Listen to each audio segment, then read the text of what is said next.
Hello everyone! Welcome back to the Uncle Bandit stream. I hope everyone's doing well and staying safe out there. I'm doing okay. I'm doing pretty alright.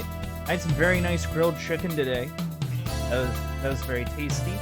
Been working on a little bit of a passion project that I'm, maybe one day I'll be able to, make work. That'd be really cool. Speaking of grilled chicken, today we are continuing our playthrough of Phoenix Wright Ace Attorney, Trials and Tribulations. So, without further ado, let us hop back into the video verse. So when we last left off, we were just about to start Episode 5, Bridge to the Turnabout. And also to mention, this playthrough comes with funny voices, so get ready for that. But without further ado, let us roll. Let us roll. Let's do it. Let's do the thing. Oh, I know that statue. Chichishito, the treasured Kurin village heirloom whose name means seven-branched sword. Must be a very literal translation.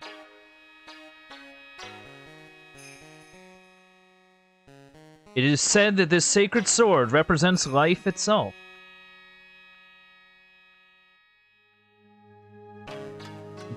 Though the branches may appear to be infinite, the choices are limitless. Oh. Like our destinies, the sword comes to but one end, one merciless point.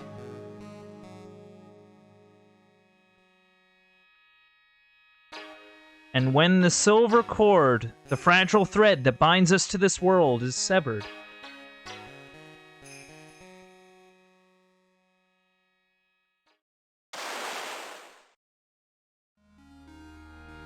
oh! The illusion is revealed and the implacability of fate is laid bare. Whatever that word is. Huh.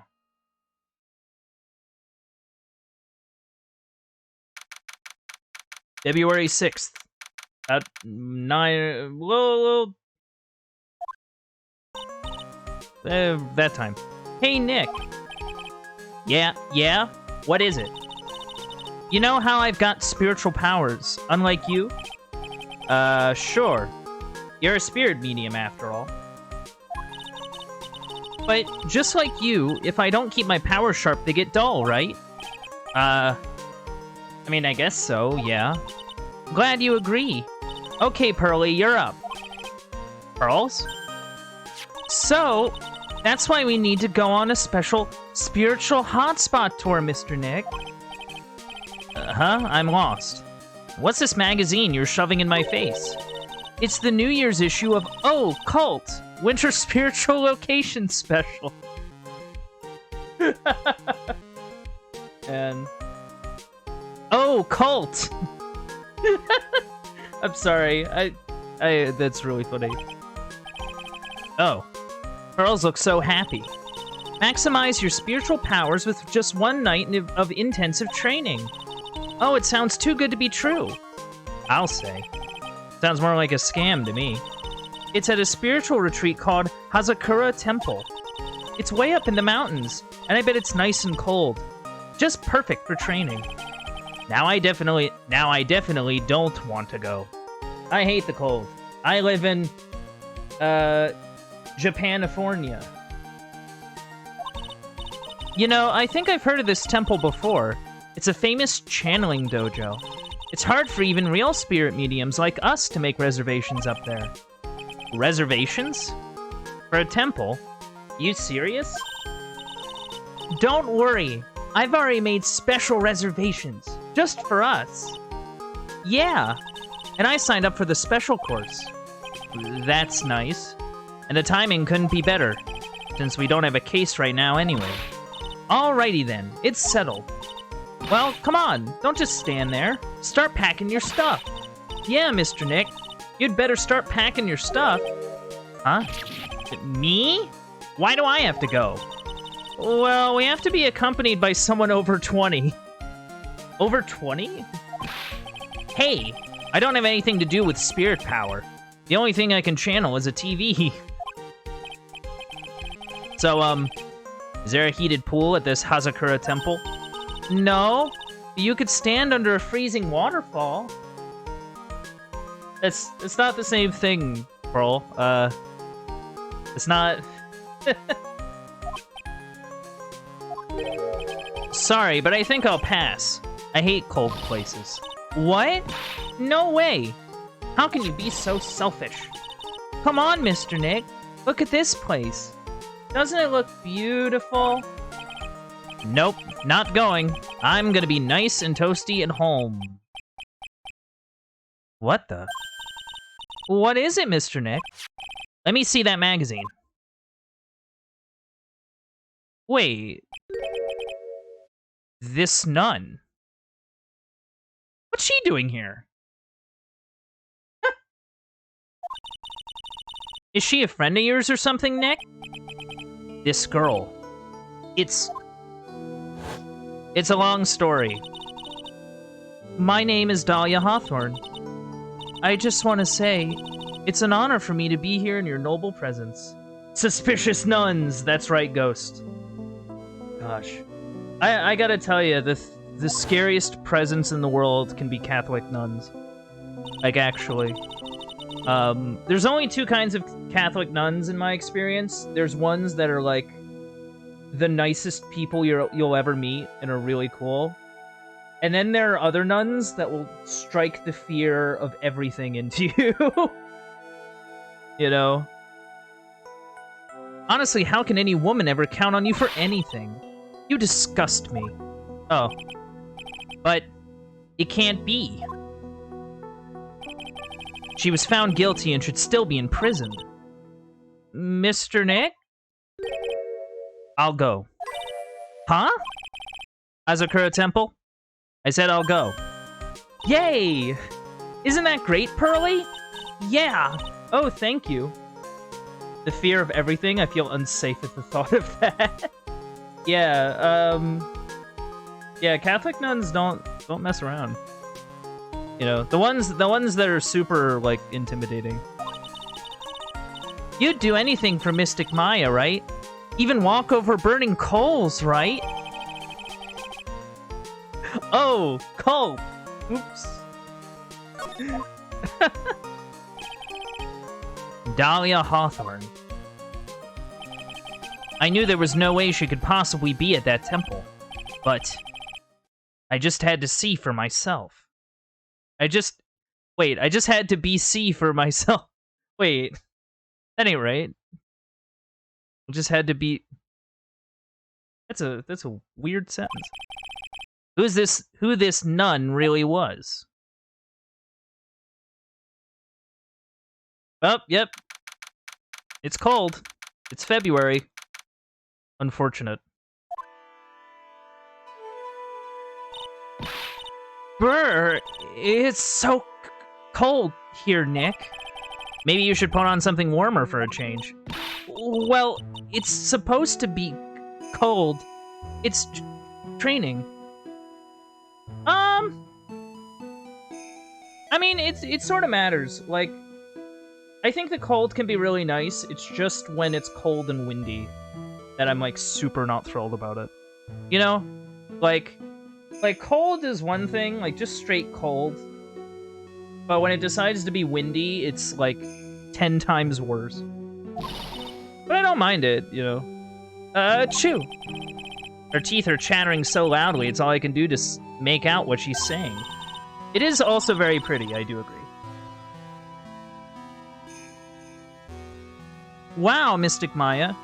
So this is the famous Hazakura Temple? Pearly? Achoo! Well, well, well. Oh, hello! I need to think of a voice for this person. Man. Like a nun. Well, well, well. How nice of you how nice to see you here. Welcome to our temple. Oh, thank you. Achoo! Oh my. Thank you for coming all this way. Come now, come now. You must have been cold. What's with the past tense? We're freezing into human popsicles over it. Well, we are high up in the mountains after all. In any case, we shouldn't speak here. Please follow me inside. Thank you. I was starting to think I was... Oh, yes, yes. I almost forgot to introduce myself. I'm the head nun here at the temple. My name is Bikini.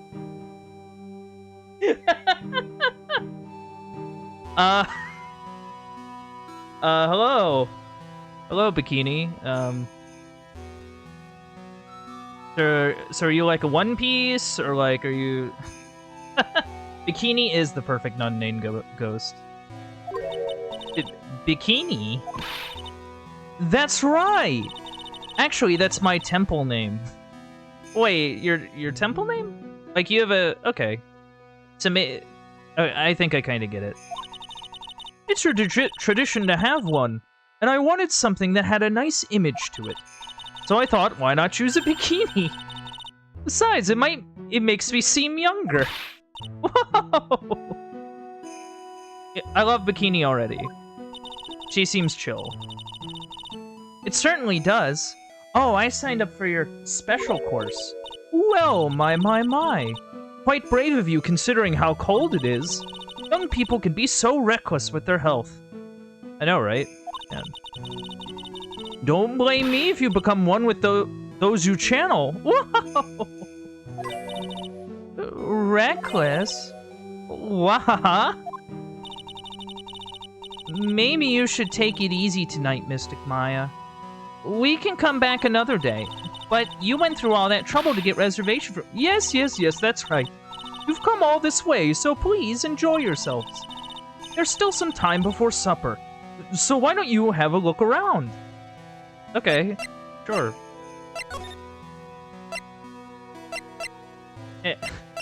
Hey, you have another nun here? Sister, about this picture. Hey, you know this lady? Well, look at that. I must say, I look rather divine here, do you think? Oh, yeah. Unforgettable in every way.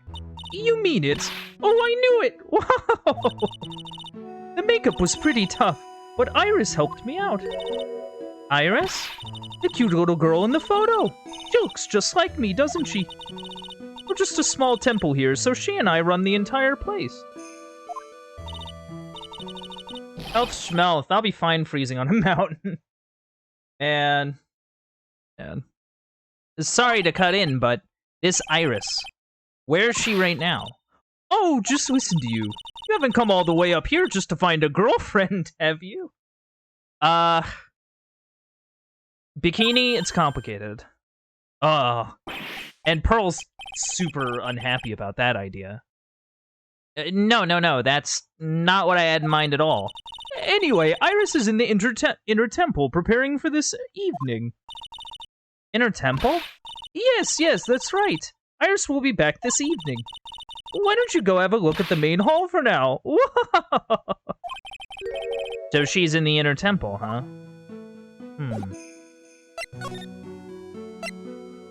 So we have a main hall and a suspension bridge. Okay. Interesting. That's a big Magatama. And a lot of writing. Brr. It's freezing in here, too. Achoo! It reminds me of the meditation room in Fey Manor. Pearls, you've been in an unusually good mood since we've gotten here. Well, kids are made of energy, you know. Yeah. I am an uncle, so I know that. I know that well. As for you, Maya, you look like you're about to catch a bad cold. Well, I'm not exactly a little kid anymore, I guess. Achoo!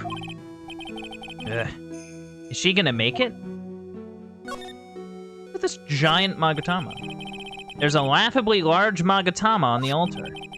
If I can see Cyclops of this tiny Magatama I've got, I can only imagine what kind of power this bad boy has under his hood. Okay. It's an altar. It looks a bit old, but someone does a good job taking care of it. It's speaking of altars, I remember seeing one like this in the Crane village last year. I guess they really do have something to do with spiritual power after all. There are straw zabuton cushions arranged around a hibachi brazier. I haven't seen a layout like this since I saw this really old Japanese movie on TV. If it wasn't for this hibachi, they'd probably freeze to death. I like how they're still keeping up the kayfabe that this is in, like, West Coast America. Despite the fact we've been to 2 Japanese-style temples. It's really good. I love it. Man. Ah, yes, Japanifornia. Okay, so giant suspension bridge and some sort of public phone? Wow, look at this broken down old bridge, Nick. Yeah. Look at that big canyon below us. Hey, there's a river down there. It looks like it's flowing really fast. Wait. That reminds me of the case we did last time. Like, there was like a river and a bridge and all that. What's wrong, Nick? You look like you've seen a ghost. I'm just not very good with heights. Oh. Hey, I've got it. Maybe you should face your fear and try hurling yourself off the edge. You know, 1, 2, 3, jump. It might be just what you need to get over your fear of heights. No, that's a terrible idea. Yeah, death is a real good way to overcome phobias, alright? Yeah. Anyway, it sure looks like a rickety bridge. Can't argue there. That's probably why it's called Dusty Bridge. Read it again, Maya. It says Dusky Bridge. Well, it's practically the same thing. I love how the rock is just straight up like 10-point Microsoft Word font on like this rock. Like, is that just me? Like, it just looks like someone opened up the Word tool and typed out Dusky Bridge and put it over the image. It was like, yeah, that'll be fine. That'll be cool. Like, maybe that's just me. I love it. Heavenly Hall. There's also some footprints I'm noticing. Come on, Nick. Why don't we hop across the bridge? It'll be fun. I'm not so sure. Looks like a bunny hopping across the bridge would destroy it. Okay, Nick. Then let's try to find a cute, fluffy little bunny and test your theory. That right there sums up the fundamental difference between sane and insane. Aren't all Word on Rock typed out on Word? I don't know. I'm not sure. Like, I'm trying to think of like headstones or tombstones, I guess. Like, I don't know what they do to make those. So I guess there's a hall. There's a narrow path going off in a different direction than that of the main hall. The sign here is so old, the text seems to have vanished. The path leads to a wooden staircase that goes down to the bottom of the canyon. Okay, I'll write wooden staircase on it, then. Do you really think that is necessary? You'd have to be blind not to see the stairs. Oh, it can't hurt. Just pass me a pencil, okay? Now I feel like I need to look into the process. Yeah. Graffiti is a crime, Maya. But it still looks great. So, like, fuck the police. Hello. So what's a channeling dojo anyway? Oh my. You don't even know that? Forgive him, sister, for he knows not what— Well. Just call me Bikini and forget that sister part. Channeling Dojo is basically a spiritual power training ground. We have special holy items prepared here to help people boost their spiritual power. Holy items? If if you train an entire evening surrounded by these items, it's quite mysterious. The spiritual power of these items seems to envelop you. Wow, she must have just gotten off the trolley from the land of make-believe. Coming from the dude who's been unlocking psych locks this entire game, and, like, using a magical Magatama to do it. I don't have time for your skepticism, Phoenix. You must be incredibly devoted to be interested in that at such a young age. It's a training session where you sit on a block of spirit ice and chant a spell 30,000 times, all while being showered in freezing cold spirit water. It's February now, right? You have to be careful in this time of the year. If you don't watch it, you'll catch pneumonia, or maybe even die of hypothermia. So be careful, you hear? Wow! She seems very casual about the fact that you might die from this process. How am I supposed to be careful? Oh no. I knew I shouldn't have signed Mystic Maya up for this. So, like, what should I be doing? Oh, okay. The main hall. I think it's even colder in here. Achoo! Ah, Mr. Nick. Do you smell that? It smells like meat and gravy. Yeah, you're right. I guess it's pot roast for tonight. Yum. Weird. I thought they would serve something a little more, well, traditional. What are you talking about, Nick? You think monks and nuns just sit around eating rice gruel all the time? Mystic Maya's right. Oh, I hope there's mashed potatoes, too. I love mashed potatoes. That's how you can really tell this is localization. I think. What a cute little acolyte. Oh, hello. Greetings to all of you. Oh, hello. Wow, this lady makes Maya look like a 6.8 out of 10 on the weirdness scale. That is a very specific number, Phoenix. A 6.8 out of 10 on the weirdness scale. And in gaming, that's essentially a 0. Your outfit. Did you come here for the special course too? Yeah, who are you? Unfortunately, no. Actually, I'm... Ah! You're Miss Elise oh my goodness. Miss Elise Doznim? Donim. Yes, that's right. You know of me? My name is Pearl Faye. I'm your biggest fan. Aw. Anything under 8 out of 10 is 0 on gamer scales. Yeah, that's fair. Who is she, Nick? I see it now. Zavari. Fortune teller? I've got all your books, Mr. Duonim. What a sweet thing to say. And please, call me Elise. Yeah, for my sake, too. Books? Mr. Nick, don't you know anything? Don't you even know who this is? I do not. Well, I don't know. An author, maybe? Yes, and an illustrator of picture books. Oh, okay. Picture books, huh? Oh, now I get it. Oh, so she makes, like, picture books for kids. That's cute.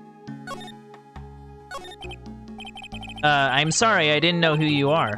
I don't get a lot of chances to really enjoy picture books. Oh, it's alright. I take no offense to that. My books are nothing but simple stories for children. And really beautiful pictures too, Miss Elise. Your books always make me feel as if my heart has been purified. It makes me feel very happy to hear you say that. I do have to admit, she certainly seems like a kind, sensitive lady. Yeah. Miss Elise won an award last year for her book, The Magic Bottle. Yes, a friend of mine secretly submitted a story I had written to a publisher. Oh. They liked it so much that they asked if it was alright to make it into a book. Wow. It must have been a really great story. Maybe I should try to write a children's book, too. If I do, can you secretly send it to a publisher for me, Nick? Recently, I've accepted a sort of apprentice, you might say. An apprentice? He calls himself Loris. Loris Donim. I believe he's off doing some landscape sketches now. On Loris's behalf as well, I'd like to thank you for your support. Oh, of course, Miss Elise. Anything for you. Man. I wonder if she's one of those people that have, like, worked with kids so long that it, like, actually affects their ability to, like, interact with other people. I know that's very specific and only, like, a few people will understand. But when you meet people that have worked with kids for an extended amount of time, it, like... It affects their ability... I swear, it affects their ability to, like... interact normally with other human beings. You know what I mean? Not in, like, a negative way. But, like something... I swear, something happens. But why come here, though? Why did you come to Hazakura Temple, Miss Elise?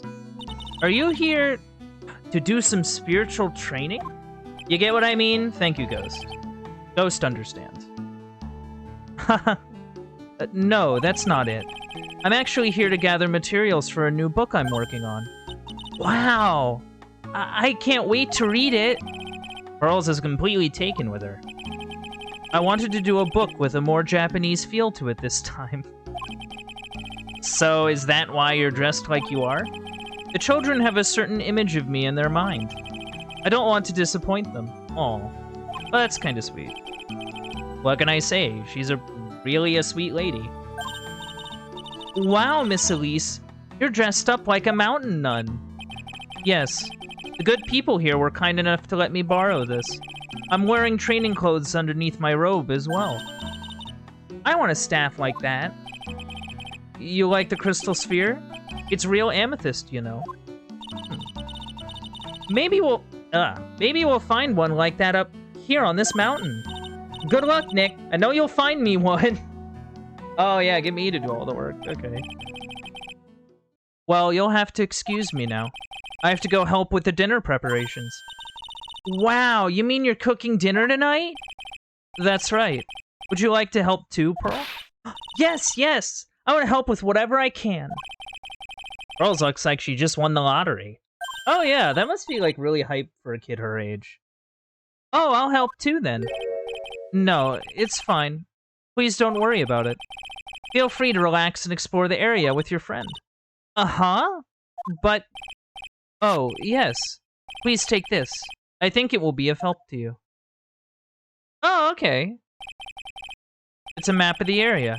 We wouldn't want you to get lost now, would we? The inner temple. There it is on the other side of the bridge. Well, if you insist, I guess we'll take this chance to go check out the other temple. Okay, I'll see you two later then. Remember, you're not allowed to fight. Oh. Come on, Nick, let's go. At least we'll stay warm if we keep moving. Alright, okay. Gotta go to the bridge now. Do-do-do-do-do. Huh? Where did Sister Bikini go? I guess she went to the inner temple. To go help that other nun out. Oh, right. I think her name is... Iris? Yeah. That was it. I want to find out who Iris really is. But I'm scared of what I'll find. Well, let's, to the inner temple. It's a shame we don't get a scene of, Phoenix gingerly going across this, this rickety bridge. Being like, oh, I don't want to... It's spooky.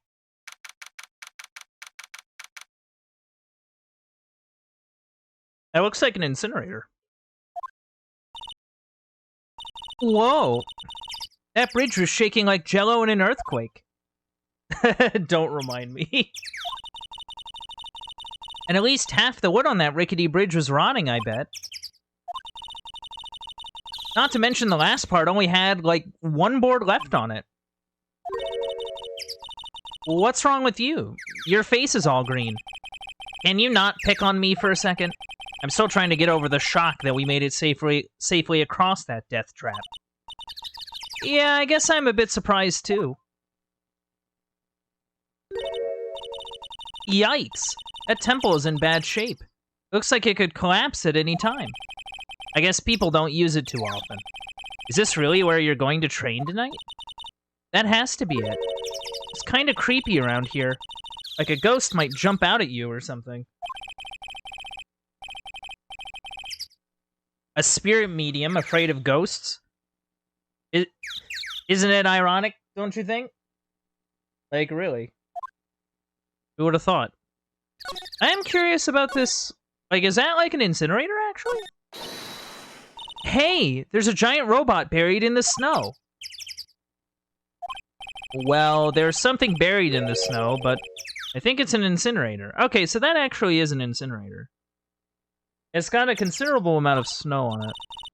Oh. But you've got to admit, it looks like a robot. Sure. Anyway, I don't think it gets used much. Looks pretty rusty. Hey, Nick, do you think this giant robo-incinerator can walk? I told you, it's not a robot. It's not especially big, either. You have no imagination. I thought it'd be real neat if you had to beat it to advance. A fight between a lawyer and an overgrown furnace? Who'd ever pay to see that? Well, considering you were in Ultimate Marvel vs. Capcom 3, quite a few people, I would imagine.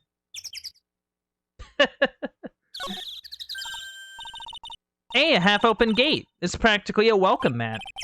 Yeah, except the sign on here says no entry. Nick? Rules are made to be broken, you know. You expect a lawyer to go along with that? Yeah, but oh, come on. You're such an old lady sometimes. Let's just go.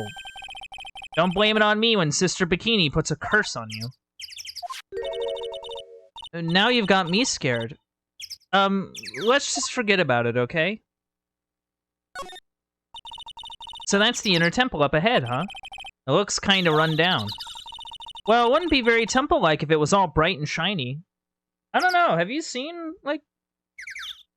I don't know, I've actually had the chance to see some pretty nice temples, believe it or not. They were, yeah, I want to say I've seen, like, one or two, like, Buddhist temples that were, like, really cool. But that's, like, a whole different story. So you're training here tonight, huh? Yep, then everyone will see my spiritual powers. Yeah, yes, I see. Sounds like your stomach wants to show off its digestive powers instead. I wonder if that roast is ready yet. Okay. Oh, we can actually just kind of wander in. Hey! Oh.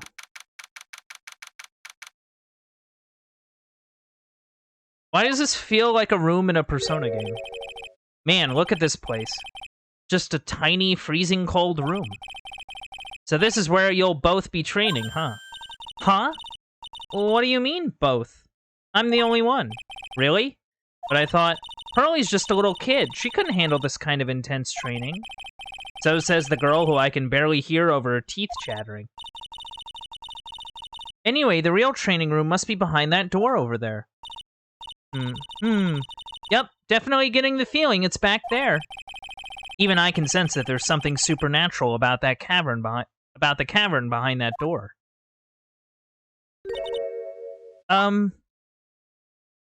It's you! Excuse me, but who are you? You're... hi there. We're just looking around since we're going to be staying here tonight. Oh, she totally recognized us.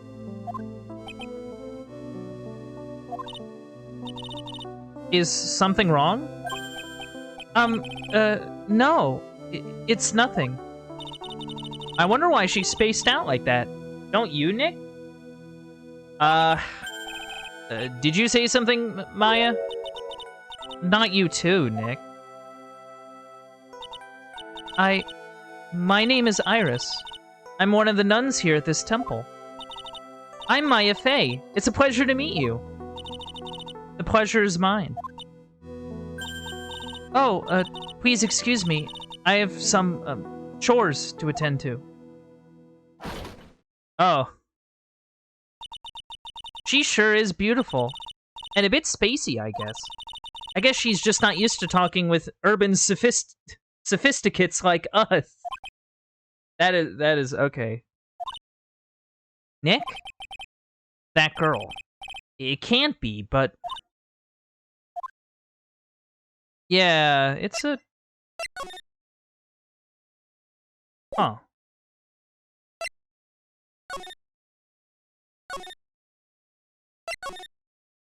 So from what I understand, like, I think she's supposed to still be in, like, prison.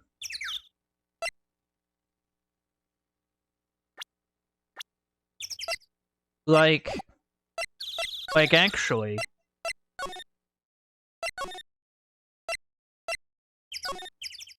Huh. I wonder if the food's done. Oh, okay. Okay, maybe there was something at that, inner temple that I missed.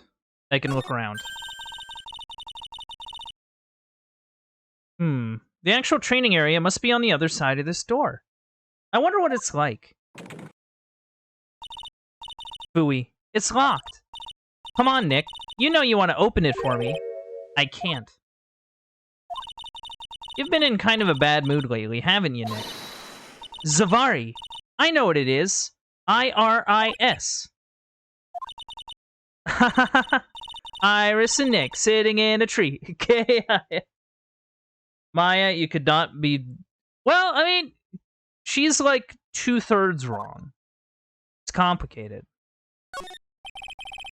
A hanging scroll. It doesn't look that old. Ah! Ack! What is it?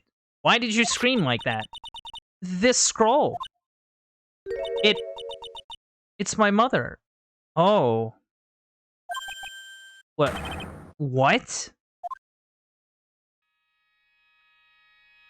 Oh. It's Misty Fey, the master of the Crane School of Channeling. Are you sure? Yes. That crest at the top of the scroll. That's the special mark of the master of our tradition. So that's what the mark means.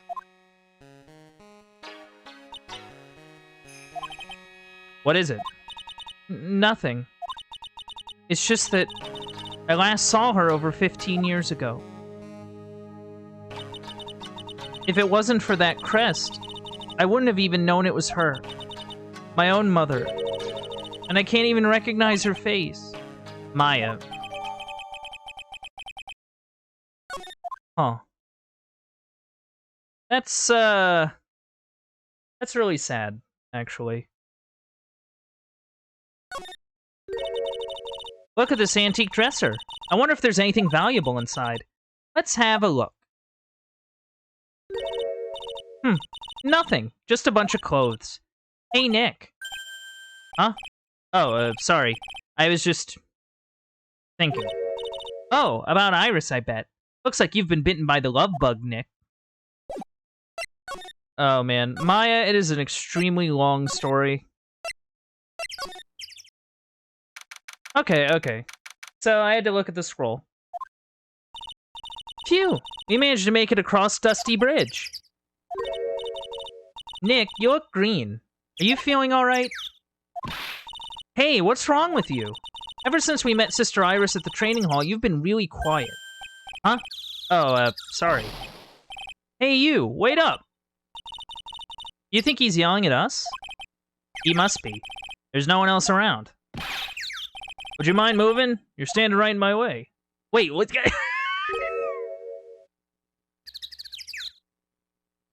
What is he doing here? Why can I not escape you, butts? I cannot escape the butts. Hey, I know you. You're... Whoa! Sorry, gotta run. See ya. Hey, wait a minute. Oh, nice to meet you. I'm Maurice Dunham. Yeah. Liar, you're Larry. Your clothes may change, but you're still the Butts. Shut up. I'm Maurice. And I'm just here to do a sketch of Dusky Bridge. So it really is our Larry. Not that I get why he's pretending to be someone else. Yeah, what? Why is it to... Man. So what are you doing with the last name Duonim? Well, I wanted to start over again with a clean slate. A clean slate? You remember, don't you? Last time? The Mask to Mask case. After that, I started to realize I didn't like this guy known as Larry Butts. That's when I came across it. The Book of Destiny. The what? The Book of Destiny? Do you mean... The Magic Bottle! By Miss Elise Dunham. It's so beautiful. So moving. So gentle. My heart felt cleansed. I was saved. Maybe I should buy a copy of the Magic Bottle. Wow, Larry would make a great book salesman. I really want to get that book now, too. So, she's the most wonderful person I ever met. I'd follow her anywhere. Well, she certainly is a very elegant lady. You see? Here's a photo I took of her in secret. Wow, that's a beautiful photo. You want a copy, don't you? It's okay, I just happen to have made extra prints. What? Why do you have these photos, Larry? By the way, something... Hold on.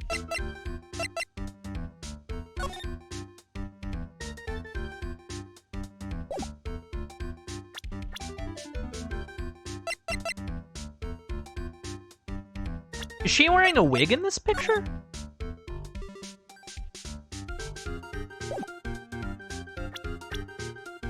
Yeah, that's weird.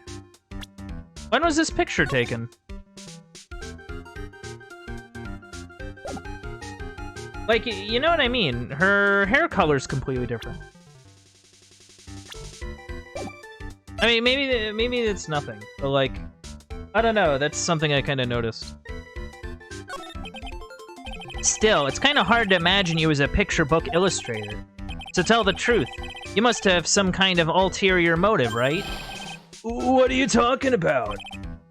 I don't trust anyone anymore, especially not women. But talk about a bad case of denial. Anyway, can you even draw well enough to make a picture book? Art isn't only about technical skill, you know. It's also about having a pure heart. And that's why I'm asking. Can you draw well enough to make a whole book? But now that you mention it, I wonder. It looks like you still have some doubt in your heart. It's true, I do. When I first saw her, I felt it. Something inside me ended, and something else began. Well, Larry, sounds like you've fallen in love with Miss Elise Dunham. No, you're wrong. It's not her, it's the other girl. Other girl? Other girl? Uh-oh. I've got a bad feeling about this. Do you mean this other girl? Whoa, yeah, her! My little Iris. She's really pretty. This girl, she's perfect. She's exactly my type. I wonder if she would model for me. I want to draw a portrait of her. Yeah, you always liked those model types, didn't you, Larry? Hey, wait a sec. Didn't you say you were swearing off women? Uh-huh. Yeah, that's right. Of course I have. I have, basically, but, you know. But Iris is different. I feel like I still have one chance left at the dream. This guy will never change. Everyone! Oh, it's Pearl. Hello. Hey, Pearly. Oh, is dinner done? Dinner preparations are complete. Please come quickly to the main hall. Alright, I can't wait to dig in, Pearly. Yeah, let's go. I'm gonna go to the inner temple and call Sister Iris. I also want to have a look at where Mystic Maya's going to be training. Okay, cool. Be careful on that bridge now.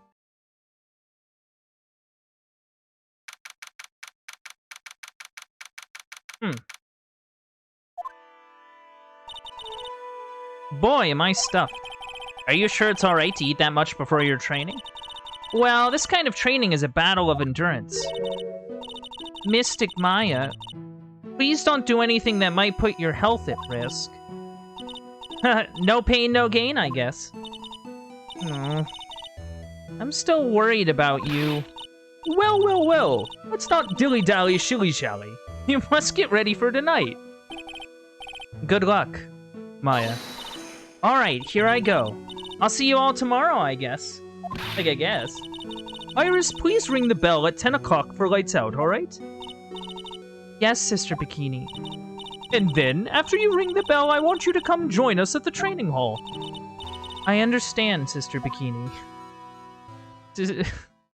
And Maya and Bikini really seem excited about this training thing tonight. Well, Pearl, what are you going to do tonight? Well, if you'd like, you can come to my room. Perhaps we can read some books together. Really? I'd love to. I'm not very good at reading. Well then, would you like to practice reading with me? Oh, I'd love to. Pearls is absolutely smitten with Miss Jonem. So, Larry, what are you going to do? Me? Well, I'm just gonna hang out in my room. I can't stand the cold at all. I totally hear you there. Miss Elise? So, for example, how do you read this? It says, gravely. That's kind of a tough word. Oh, okay. What about this word? That's another tough one. It says, roast. What kind of a book is she reading anyway? Well, I'm gonna go wash the dishes and help clean up. Things are going suspiciously well. I'll go visit you when I'm done, Miss Elise. Well, not much to do except head to my room and huddle under the covers, I guess. February 7th. Late, 9 o'clock. Ugh. It's a whole different type of cold up here in the mountains. Why couldn't the nearest bathroom be just a little closer to my room? Mr. Wright? Yeah, oh, it's her. Oh, hey, Miss I'm not sure if I'm pronouncing her name right. Miss Donim. Are you going to use the bathroom too? No, but... Have you seen Pearl? No. Not since after dinner. I thought she said she was going to go to your room. I know, but she never showed up. I'm going to go look for her. Excuse me. Yeah, where is she? Miss Elise Jonem. A woman as mysterious in origin as her last name. But the really mysterious one is... Oh. Sister Iris. Good evening. The really mysterious one is this girl. Are you on your way to the bathroom too, Mr. Wright? Can't let this chance pass me by. Should try to talk with her. Maybe get some answers.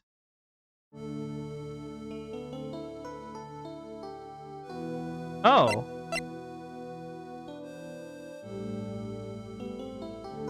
Did Dolly have a sister? No. Could she?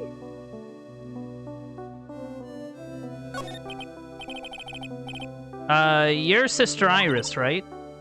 Yes. So, when did you come to Hazakura Temple? I don't remember. Ever since I was a small child, the temple has been my home. So you've never left? Well, I don't have any family left to take care of me. Sister Bikini, I've come to think of her as my real mother, as it were. Ah, I see. Can you go to college? And maybe enroll in the Ivy University Literature Department? No. I've never had an interest in going to a big university like that. My training is all the education I need. I see. But once in a while, when I get the chance, I make a trip to the nearby town. I can use a computer and a cell phone, too. It's not exactly something worth bragging about, but I don't see any Cyclops. So I guess that means she's not lying. Please don't stare at me like that.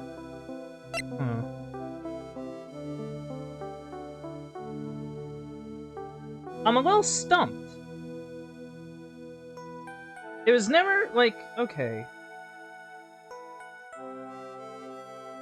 I don't think it was ever mentioned Dahlia had a sister.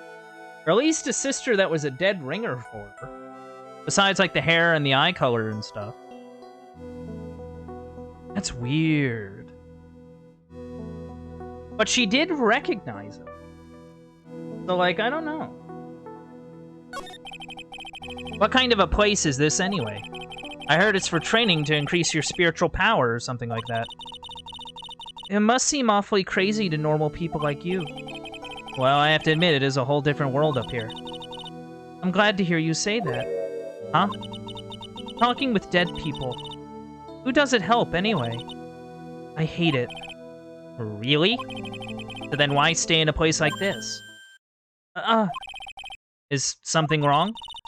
I didn't realize it was so late. I have to go and ring the bell for lights out. I guess it's almost 10 o'clock now, huh? Mr. Wright? Yes? If it's alright with you, I would like you to have this. But this is your hood. It has the power to protect you from evil spirits. Come to think of it, Sister Bikini was wearing one of these too. I pray for your safety on this dark, cold night. Okay. I'm sorry, but I must bid you goodnight. Wait a minute. Sister Iris. Yes? Just now you called me by my name. You said Mr. Wright. How did you know my name? I never introduced myself to you. That's... Sister Iris, please tell me the truth. You and I... Have we ever met before? Oh! Oh! Oh my god! Iris? Oh, it's almost 10 o'clock. Perhaps we can speak again. Tomorrow.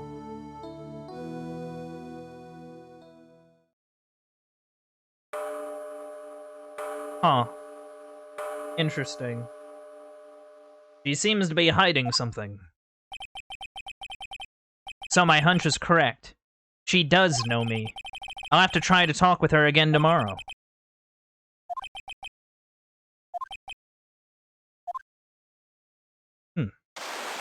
Even more suspicious nuns, I know, right? Ah! What the? That blood-curdling... the blood-curdling scream came from the courtyard. Oh my god. When did that get here? What is that? Who are you? That scream. I'm sure it came from around here. Ah! Someone's there. On the ground. Oh no! Oh no! It's the nice picture book lady.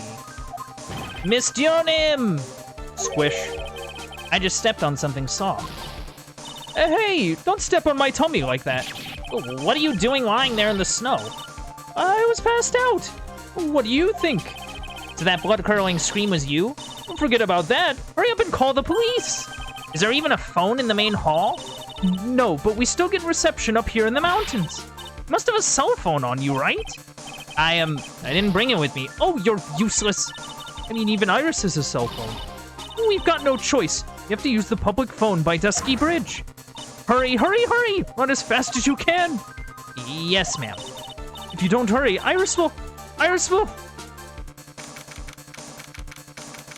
Wait, no, wait, what? It's farther than I thought. The bridge is just up ahead. I have to go tell Maya what happened, too. Ah! Oh my goodness! Dusky Bridge, it's burning down. What the heck happened? What are you doing here? Butts, why are you calm? Ah! What is it? Is it me? Don't scare me like that, Larry. I almost had a heart attack. My name isn't Larry, it's Maurice. Larry, hurry up and call the police. I'm going to the inner temple. Don't be stupid. The bridge is nothing but a burning wreck right now. Listen to me. There's been a murder here at Hazakura Temple. What? The murderer might have fled across the bridge. I have to make sure Maya is safe. But... Please, call the police. I've got to go. Get out of my way, Larry. It's too dangerous. Nick, wait. I must have been crazy. I knew how dangerous it was, but I still went for it. Oh. Oh my god. Weakened even more by the fire, the rickety old bridge's planks snapped and gave way. And as I was swallowed by the eternal darkness that surrounded me, a final, terrified scream rose up to pierce the frozen air of that hallowed night. Oh my goodness. That went so wrong so fast. Like, actually, it went so wrong so very fast. Like, for real. I'm gonna take a quick drink here before we move on.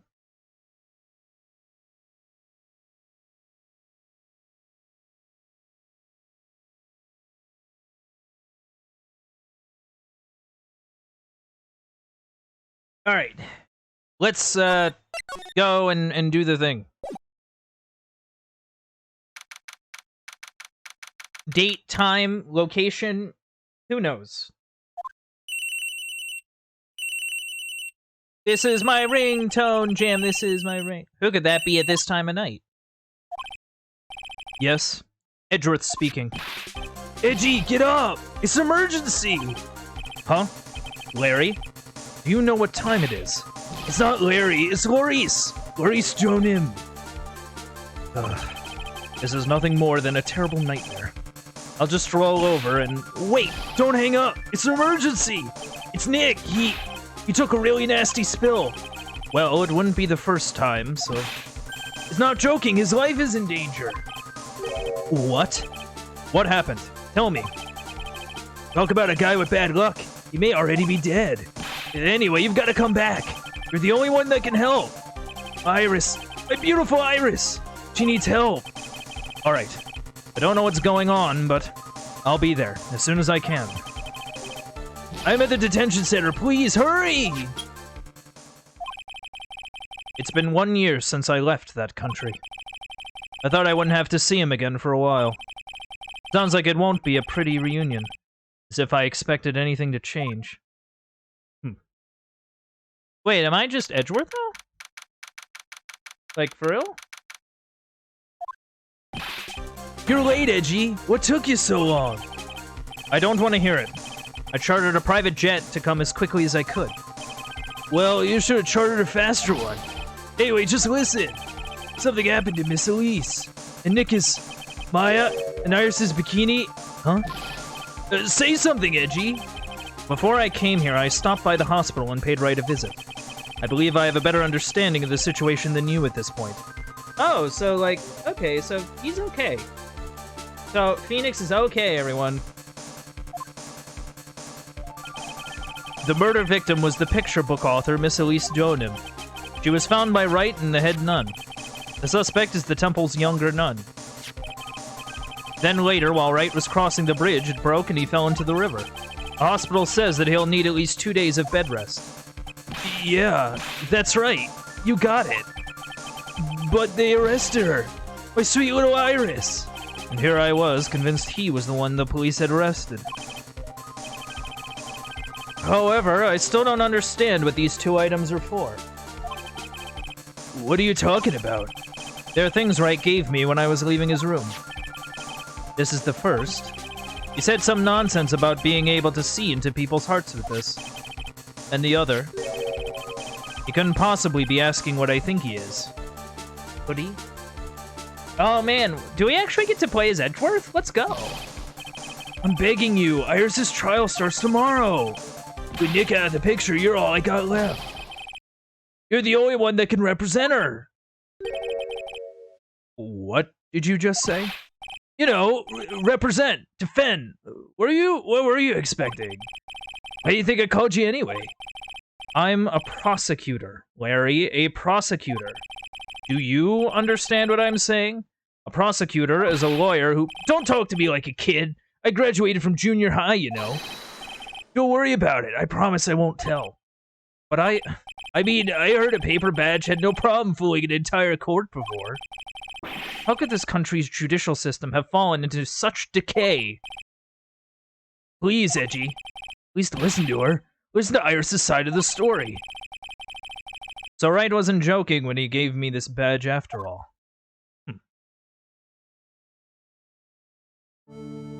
Sup? Thank you for coming. My name is Iris. Edgeworth. Miles Edgeworth. I don't know if I can be of any help, but I will at least hear what you have to say about the murder. Mr. Wright, how is he? Mr. Maurice said that he might even die. Fortunately, he will be fine. Larry, you moron. How could you say something like that? He was badly bruised when he hit the water, but otherwise he is unharmed. Thank goodness. But he caught some kind of nasty cold. A cold? He's running a high fever and is drifting in and out of consciousness. I must be imagining things. This woman. I feel like I've met her before. Who are you? Pardon me, Iris. I would like to ask you something if you don't mind. I have the distinct feeling you and I have met before. It must be your imagination, Mr. Edgeworth. After all, I hardly ever leave Hazakura Temple. Hazakura Temple? What's that? It's a place where those who wish to boost their spiritual power come to train.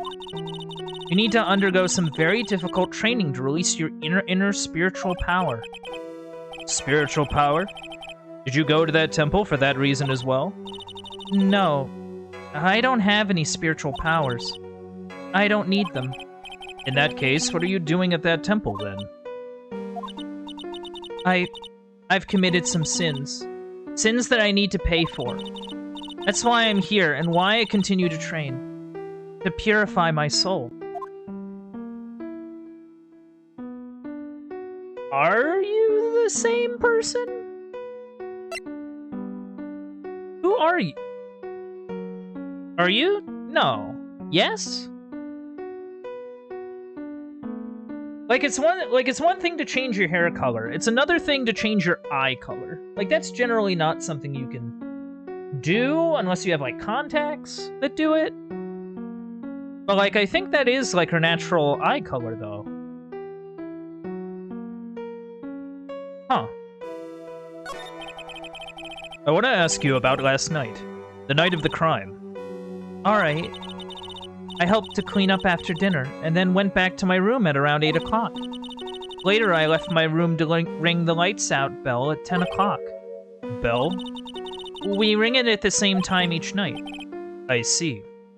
And then? And then...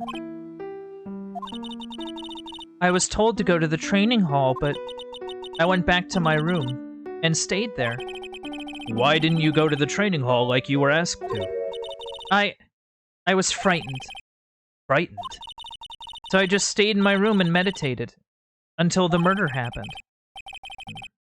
There's more to her story. I just know there is. Maybe I should dig a little deeper. You were asked to go to the training hall on the night of the murder? Yes. However, you didn't go. Because you say you were frightened? What exactly were you so frightened of? Oh. What in the world? Is there something wrong? I'm sorry, it's nothing. Looks like she's not aware of them herself. These must be what Wright was talking about. The Psycho Locks. I believe he said that I need to present this Magatama item to do something.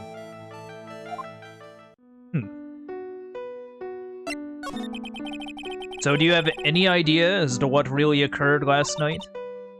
I think it was the result of the tremendous spiritual power that was unleashed. Spiritual power? Yes, spiritual training has been a cause behind many great tragedies. This incident was just another example. Iris, I'm sorry, but I can't accept that. I'm a man of science. I don't believe in spiritual power. Yes, I understand. Most people don't. And I am certain that the thing that killed the victim was a human. So please, answer me this simple question. Were you the one who killed Elise Donim? No. I'm not the one who took her life. Those Psycho-Lock things aren't appearing. I suppose that means I can believe that she's not lying. What's wrong? I can't believe what I'm thinking. And here I just finished saying that I don't believe in spiritual power. It appears that's about all you can tell me. Thank you very much for listening to my story. I visited Wright at the hospital before coming here. He asked me to take care of you. Me? Yes. At the trial tomorrow. He asked me to defend you. If Mr. Wright has that much faith in you, Mr. Edgeworth, then I will gladly entrust my fate to your capable hands. But before that, I have one question. Yes? Do you know Wright? Why would you ask that? Whenever you came up in our conversation, he would begin to act a little strange.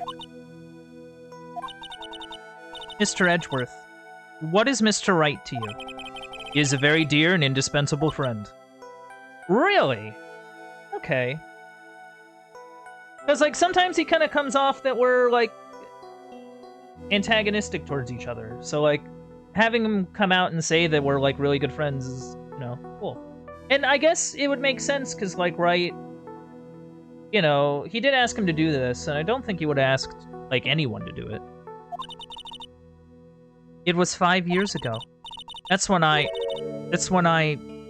deceived him. You deceived him? I heard that he was in a lot of pain afterwards because of what happened. I know what a weak person I am. That's why I thought it was best if he never saw me again.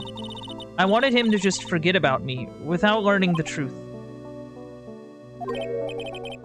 Well, if you ask me, Wright is still suffering. And until he learns the truth, I don't think he will ever be able to truly recover.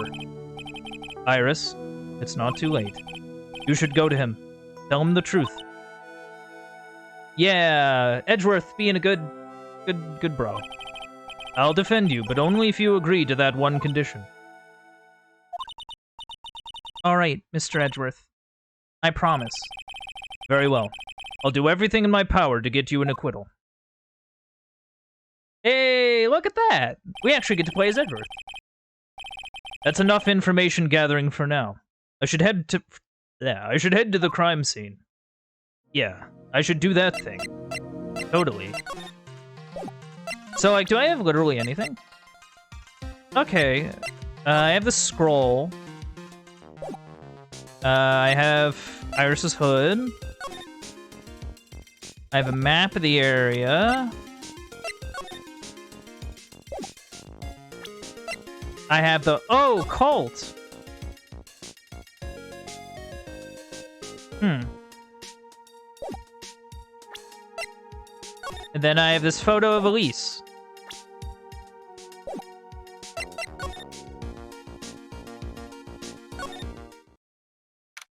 I don't know why, but that cracks me up.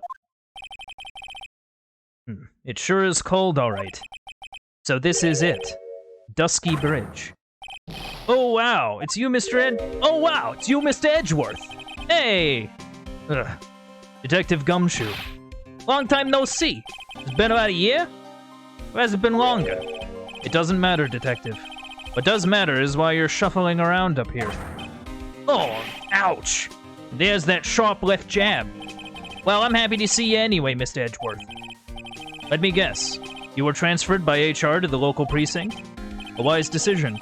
The vast amount of nothing up here should be quite easy to guard. Wow. Wow. I heard you were back in the country and arranged to come all the way out here. Everybody was real nice. Even let me take charge of the investigation, sir. Gumshoe indeed. Like gum on your shoe, he's impossible to get rid of. I'm supposed to report on the details of the crime scene, sir. Anyway, here I am. Detective Dick Gumshoe, reporting for duty. Great. Thank you, Detective. I thought Prosecutor Godot was gonna get here before me. That guy's a real mystery, I tell ya. Prosecutor Godot? What happened? I just got back into the country, so I don't really know much about the case. It's simple. Well, simple is as simple does, as they say. Oh, you've got no idea how much I've missed that biting sarcasm of yours, sir. Man, but seriously, this one's a piece of cake. There's a witness that saw the whole thing. A witness? Yeah, that bikini lady. Bikini lady? Here? On this freezing cold mountain? Well, you should talk to her yourself if you want the details, sir. I may have to talk to this bikini lady. I mean, decisive witness myself. I might have to question this bikini lady, yes. So this is the bridge that Wright fell through? Yup. I can't imagine being that reckless myself. Look before you cross. This is how it goes, right? Or was that leap? And is there something on the other side? Yeah, some old building they call the Inner Temple. But we can't get over there without a bridge, sir. What? Nobody lives there, so it's usually not a problem. Someone was at the Inner Temple doing some training, and now they're stuck there. Yes, I heard that from Wright. It's Maya Fey? Oh, no. Her again? Anyway, the air's really turbulent right now, so we can't do an aerial extraction. No one's gonna be able to reach the Inner Temple until tomorrow, sir. Will she be alright in this cold? Yeah, that's a good question. Is she gonna be, like, alright over there? Like, actually? So how did this bridge burn down anyway? We're almost 100% sure it was lightning. Lightning? Lightning? So who is this Prosecutor Godot? I've never heard of him. Yeah, he's a new guy. Showed up after you left the country. He's a complete rookie, but nobody can say a bad word about the guy. What kind of a man is he? He just became a prosecutor recently, but he's good, sir. Real good. If he's so good, how is it that I've never heard of him? Is he the lead prosecutor on this case? You bet he is. After all, you know who was right in the middle of it. You know who? Phoenix Wright, of course. For some reason, Godot has really got it in for Mr. Wright. Oh? Yeah, he seems to have some kind of a grudge. And what would be the cause of this grudge? Oh no. May made fun of his mask or something. Made fun of his crippling coffee addiction. None of this is making any sense. I'd better look into this Godot myself. Yeah, you're telling me the bridge caught on fire due to a fluke bolt of lightning? Yup, last night it snowed for the first time in 3 days. It's a little unusual for lightning to occur during a snowfall like that. It is possible, though. According to the weather data, lightning definitely struck. Huh. I see. This is a very detailed weather report. Almost too detailed. Even as the exact time that the lightning struck the bridge. Oh, that? We got that information from the witness's testimony. Someone actually saw the lightning hit the bridge? Who is the witness? Sorry, I'll go ask one of the local cops later, sir. Oh, I see. Hey, it's a public phone. You don't see a lot of these anymore. That's true. Since we got one here, why don't we take a photo as a memento? Well, sure, why not? Oh, darn it, I don't have a camera with me. I'm gonna go buy a disposable camera. I'll be right back, sir. What's so special about public phones? Why is he so fascinated by them? Some letters are wildly engraved onto a roughly cut boulder. Dusky Bridge. Certainly is an appropriate name. You'll need to get some glasses, Mr. Edgeworth. That sign says Dusty Bridge. I can see how you read it wrong, though, sir. You're the one who needs glasses, Detective. Try reading it one more time. You're right. It's Dusky Bridge after all. I guess whoever wrote this made a mistake. Clearly.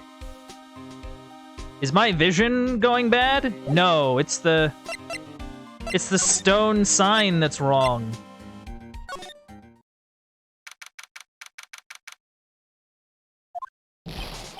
Yo, Edgy! What took you so long? I'm so cold my brain's turned to sherbet. I knew it was a mistake to race back to this country. What do you mean? Wright is going to be fine, and the case itself isn't anything unusual. And I find myself taking a request to defend a woman accused of murder. Hey, wait a sec. Hold it. Objection. What's going on here, Mr. Edgeworth? It's hard to explain, but one thing led to another, and what kind of lame excuse is that? You call yourself a defense attorney? Prosecutor Edgeworth is a prosecutor. That's why he's Prosecutor Edgeworth. Prosecutor Edgeworth defense attorney just sounds plain old weird, man. Right, Prosecutor Edgeworth? I'm not sure what role I'm supposed to be playing anymore. Who am I? What am I? Dude, Edgy.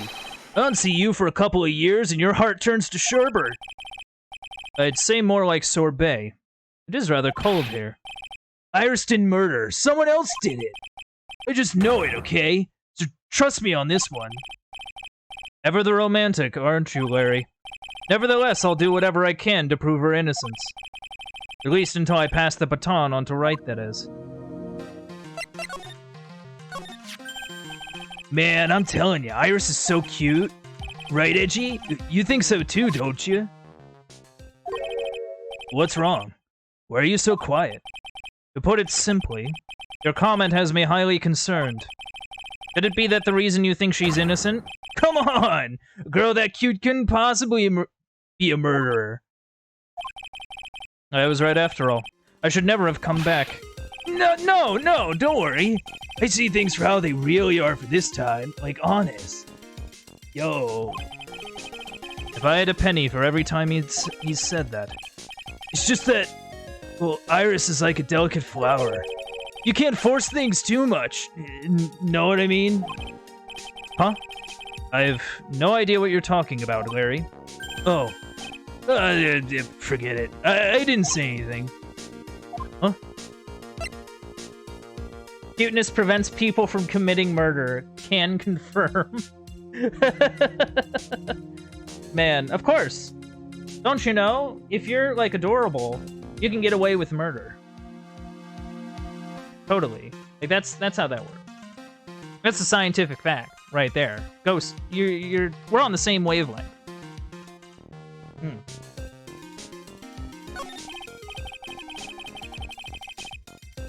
Larry, where were you and what were you doing on the night of the crime? Larry? What? Don't tell me. You think I might have done it? What? Get lost! Go back on your charter jet and get out of my sight, you creep. I hope your plane crashes and you die. Oh my god. I'll ask just one more time. On the night of the murder, where were you and what were you doing?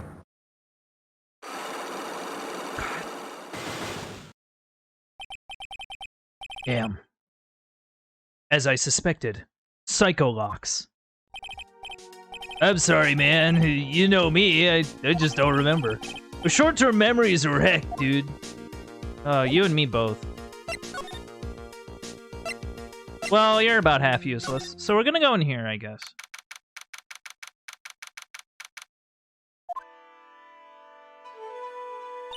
Oh, hello. Oh. Hey, hello there. So how you feeling? All right, I suppose. Who is this? My name is Edgeworth. My name is Miles Edgeworth. My. A handsome boy such as yourself is always welcome. Circumstances weren't so tragic, I might just... Please don't call me boy. I'm sorry to trouble you, but I'm looking for a woman in a bikini. Well, you found her. Now, what can I do for you? I'm sorry, but I don't see any bikinis. If you ask nicely, I might give you a peek, big boy. Whoa! Mr. Edgeworth? This is the head nun, Sister Bikini. She's the witness. Why didn't you tell me that earlier? This is exactly why your salary keeps getting cut. Ugh. My stomach is already growling in protest. So, what's the latest on my beloved Iris? Well, first, I want to hear what you know. What's the deal? First, I'd like to ask you about last night. Well, last night, we had an acolyte here for training. After dinner, the two of us went to the training hall in the inner temple. She must be talking about Maya. Approximately what time was that? I suppose it was about 9 o'clock when we left here. Training lasts all night long. It's extremely exhausting. The channeling dojo's head nun must be in attendance at all times to keep watch. Wow, you're right. It does sound exhausting. Wow, you're right. That does sound quite exhausting. Detective, this is no time for flattery. Sorry. Sometime around 11 o'clock, you witnessed the incident in the courtyard. But your duty was in the inner temple. Why did you come back here?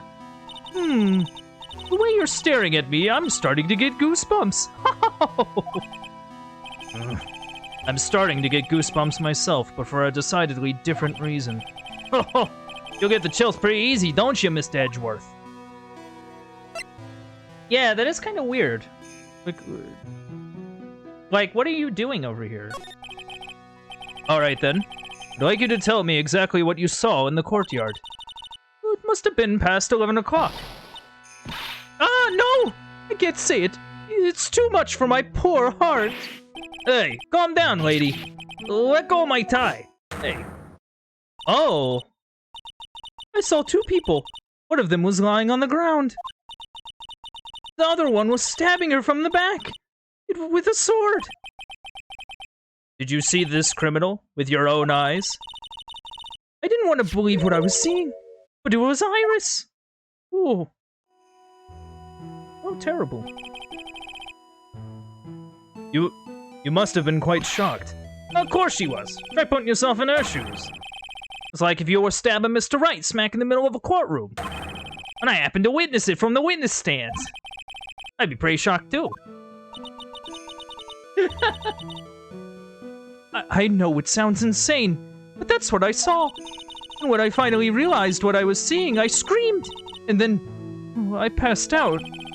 Unfortunately for us, her testimony seems to be pretty solid.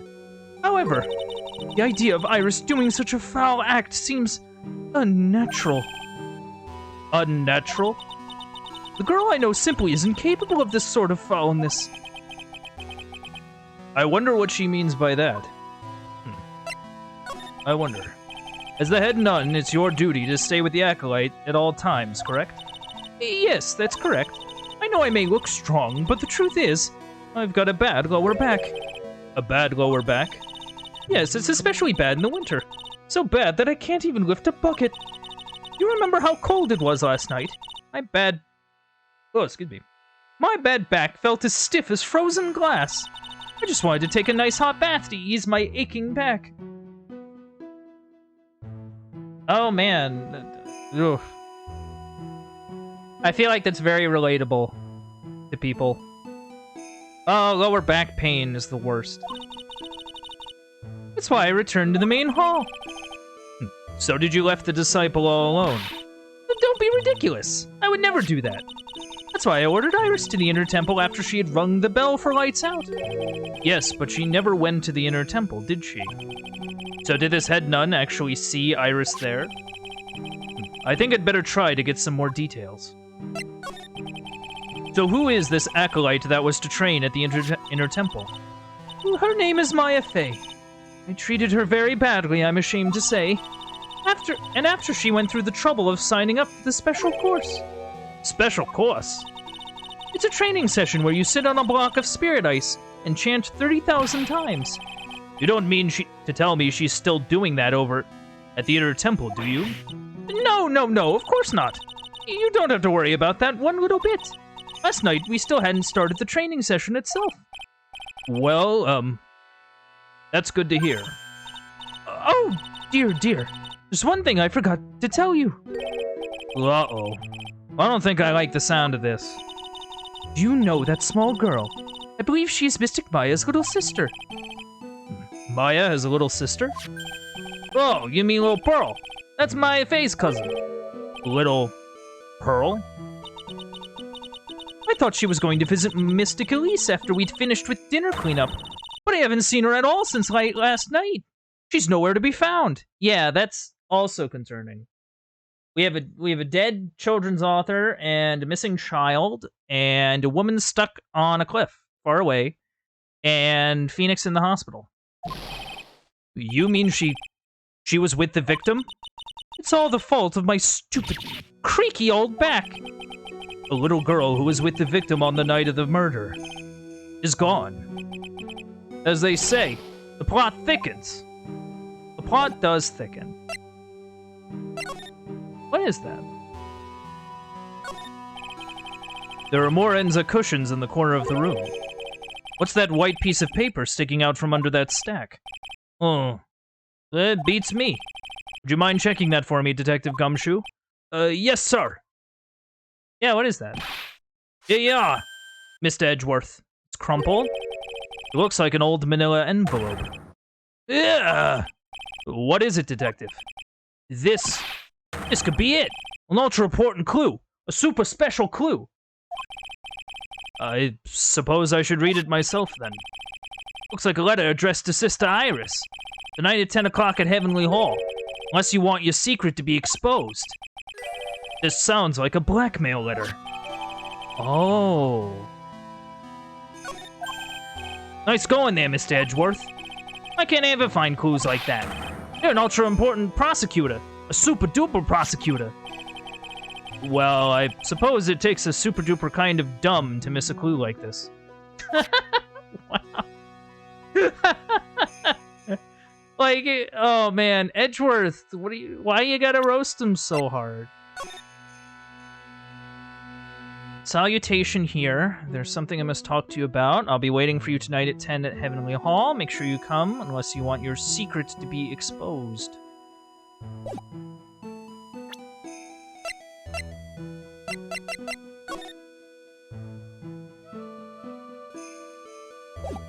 No. Wait, hold on. What was that? Received from Wright, something about reading people's hearts. What utter nonsense. Incredible. Yeah,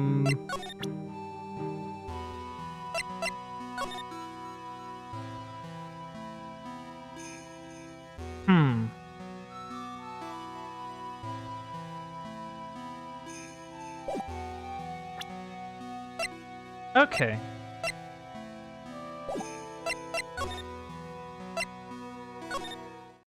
The courtyard. And this is where the murder took place, sir. Other than removing the body, we left everything else untouched. Thanks, Detective. I'll just have a look around. It looks like the police are still investigating. Truly. Oh yeah, by the way, I thought I'd better ask just to be sure. Are you really gonna defend that nun Iris at the trial tomorrow? Yes, I will. I gave her my word, and now I must follow through with my commitment. Well, in that case, I gotta be careful. Gotta make sure I don't leak the prosecution's whole investigation. Don't worry about it, Detective. Just keep your mouth closed, and I think most of it will flow out on its own. You got it, sir. I'll make sure it flows out like water from a tap. Yes, you do that, Detective. Just how much has your runny spout leaked over the years? Jeez.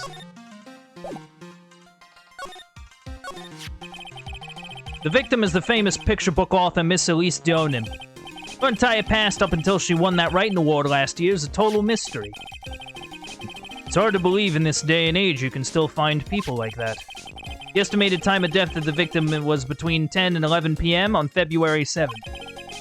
Cause of death was blood loss resulting from a stab to the back by the murder weapon. The murder weapon? The victim was found skewered with a giant sword, sir. That's terrible. Yeah, but there's one strange thing. Yes? The victim's entire body was covered with bruises. Bruises are consistent with falling from the height of a 2-story building. A 2-story building? That would be about the same height as that room in front of us, correct? Hey, you're right. Way to go, Mr. Edgeworth. That just happens to be the room that Elise Jonem was staying in. Maybe she was pushed out of the window after she was stabbed by the sword? Huh. Now then, Detective, let's see if we can summarize what we've learned so far. Okay, let's take a look at the map. Let's take a look. According to the testimony of Sister Bikini, the head nun, right after they'd finished dinner, she and Maya Fey headed to the inner temple.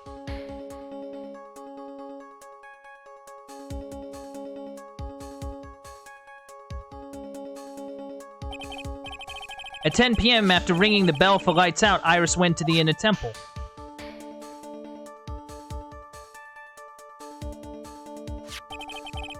When she got there, Bikini had her take over while she went back to the Hazakura temple.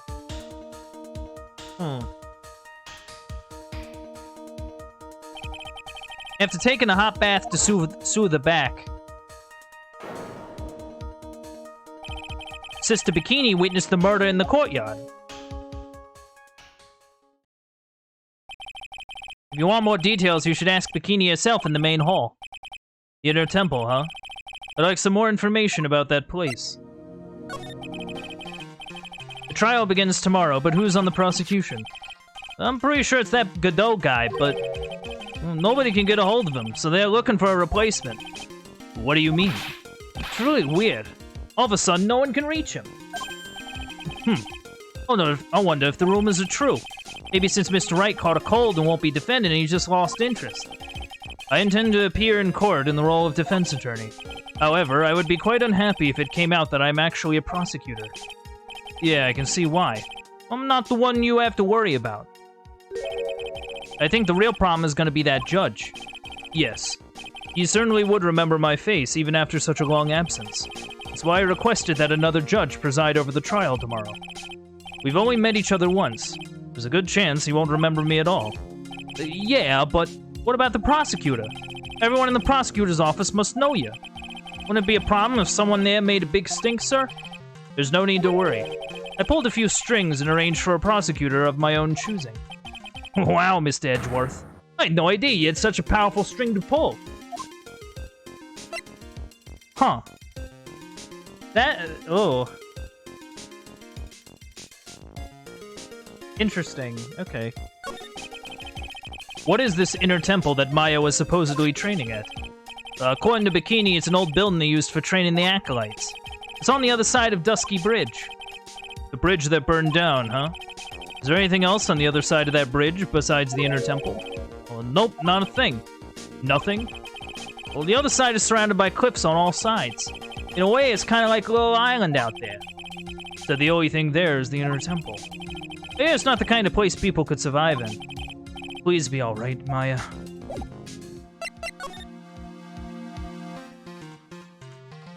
See, the interesting thing here is that there's, like, this ski equipment. There aren't any clues here. Oh. Ah, I just love skiing. Really? You don't, seem like the type. Well, what about sleds? Sleds? Nah. They're a little too kiddie, you know? Messes with my hard-boiled image. What's with the silence, Mr. Edgeworth? Is the world starting to go mad? People going nuts. There's a ladder out here. The main gate must be just over that stone wall. Ah, stone walls. I jumped over a few of those in my time. Most of them are good memories, but not all. Detective, Perhaps someone should introduce you to the concept of paucity of words.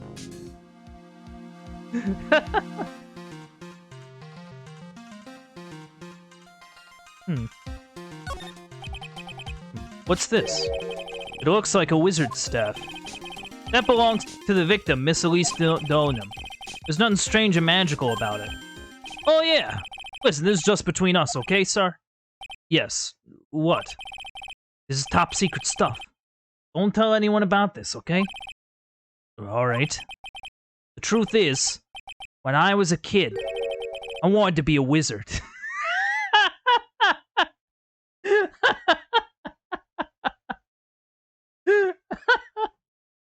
I don't know why, but that really got me. Yeah! I always wanted to be a wizard. I always wanted to be a wizard, Mr. Edgeworth. I always wanted to... I wanted to shoot fireballs and pull rabbits out of hats, you know? Like...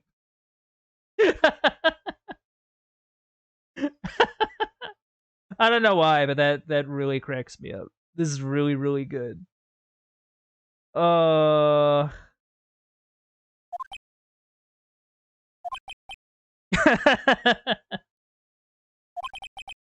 That's it? That's what you wanted to tell me? That's it.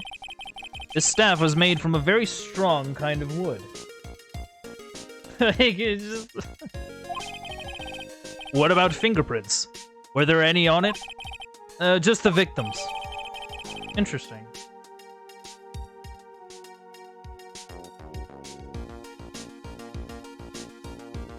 The amethyst is missing. Like, actually. Yeah,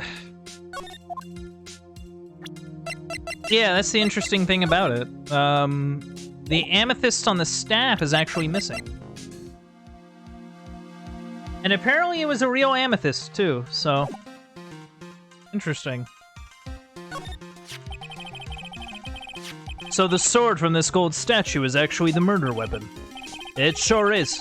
It's called Shichishido, by the way. Nasty piece of work, sir. There's still blood on it. I suppose this is the victim's blood. I hope it's not Chris's. Yup, it's all over the blade. Speaking of all over the blade, there are fingerprints all over the hilt of the Shikishido, too. Fingerprints? Naturally, they match the prints we got from the younger nun, the defendant. Her fingerprints are on the murder weapon? Well, what's wrong? You're looking really solemn. Is this how it is for Wright? Is this what it's like to be a defense attorney? Yeah, I figure it doesn't feel really good. To be honest, it feels more like it's detrimental to your health.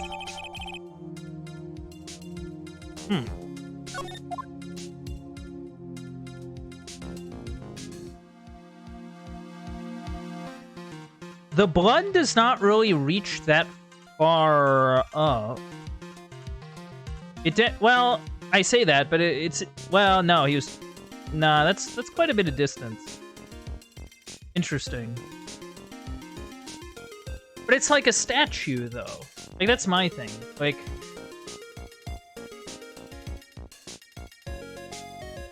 Yeah, I wonder how that parses.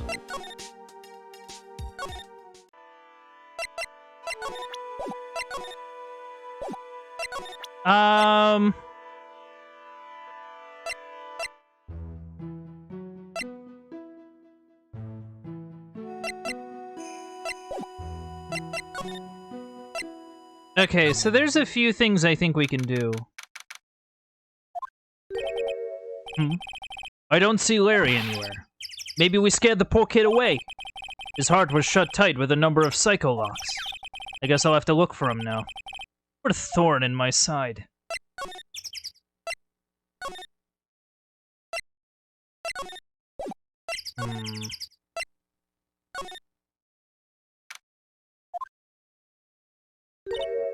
Ah, Mr. Edgeworth.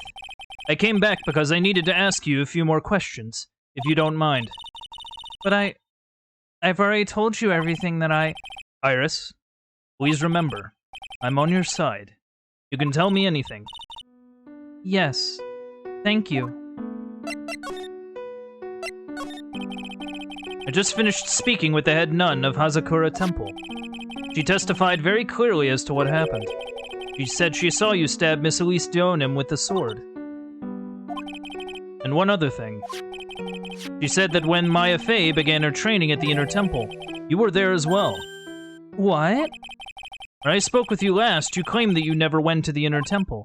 And yet Sister Bikini says she met with you at the Inner Temple that very night. But I didn't go there. I didn't go to the Inner Temple last night. It looks like she's unwilling to tell me the whole truth. Wonder if we'll find the answers I'm looking for if I break those psycho locks.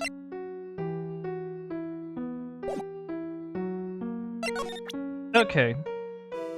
Take that! Oh, wow. Take that! Well, it's only 2, at least. Since I had been handed this case, it is my duty to dig up all the answers. Understand? Yes, sir. The smallest flame can sometimes bathe a case in a whole new light. In my years in court, I've seen it happen over and over again. That's why I'm committed to searching until I have those answers. Now then, is it really true that you didn't go to the Inner Temple last night? Yes, I swear. I already told you that. Yes, you said you didn't go because you were frightened. That's right. If that's the case, then the obvious question is, what were you so afraid of? Iris, I wonder, is this what frightened you so much you couldn't even leave your own room? I would imagine it's like this blackmail letter, I would think. Like, it was found stuffed kind of in, like, the area. So it's like... maybe? Like, that would be my thinking, at least. Because, like, I don't really know what else here would indicate. Like, what she was scared of. You know what I mean? Like...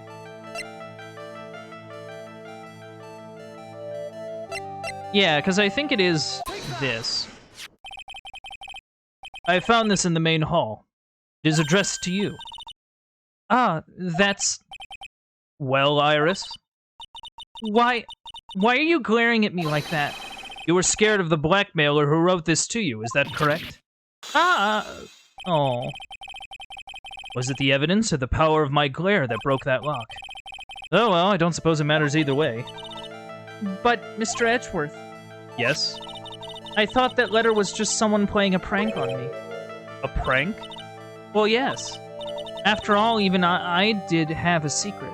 Even if I did have a secret, there's no one to tell it that would cause me any grief. I wonder about that. Sister Bikini is like a mother to me. I would never hide anything from her. No, you may not have anything to hide under normal circumstances. However, last night was different. Unfortunately, I don't know the exact nature of your secret yet. However, whatever it is, there's one person you didn't want your secret told to. I have a guess. Phoenix Wright. Ah, You mean something to Wright, it seems. And I can tell he holds a special place in your heart as well. That's why you didn't want him, of all people, to know your deep, dark secret. Well, what did you have to say? I should have expected as much. Especially from a friend of his. So, like, what's your deal? After dinner, this letter was waiting for me in my room. As I said, I was frightened by it. What is this heavenly hall the letter mentions? It's a small mountain shack at the base of Dusky Bridge. A small shack, huh? It's more like a broken down shack that no one would ever want to go near. Where is it on this map? Oh. Yeah, we saw a sign for it. It's around here. To get there, you must follow a small path down from Dusky Bridge. The reality is, to get to the Inner Temple, I had no choice but to cross that bridge. But the thought that such a terrible criminal could be lurking at Heavenly Hall... I was so scared by the whole affair that I didn't even want to think about it. Huh. So this is the secret that you locked away in your heart? Yes. It looks as though I may have to visit this heavenly hall now. Maybe I'll find some sign of our mystery blackmailer. In any case, you still claim to have never left your room last night. Yes, that's exactly right.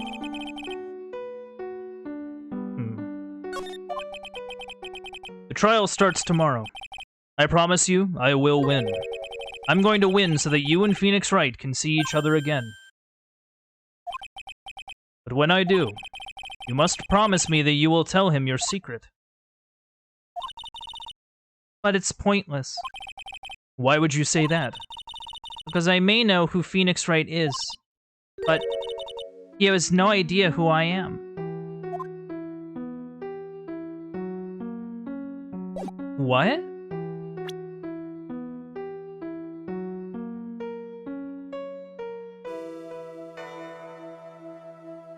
Wait, what?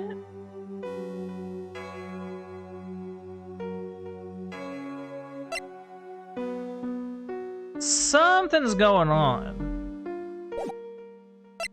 I'm not sure what.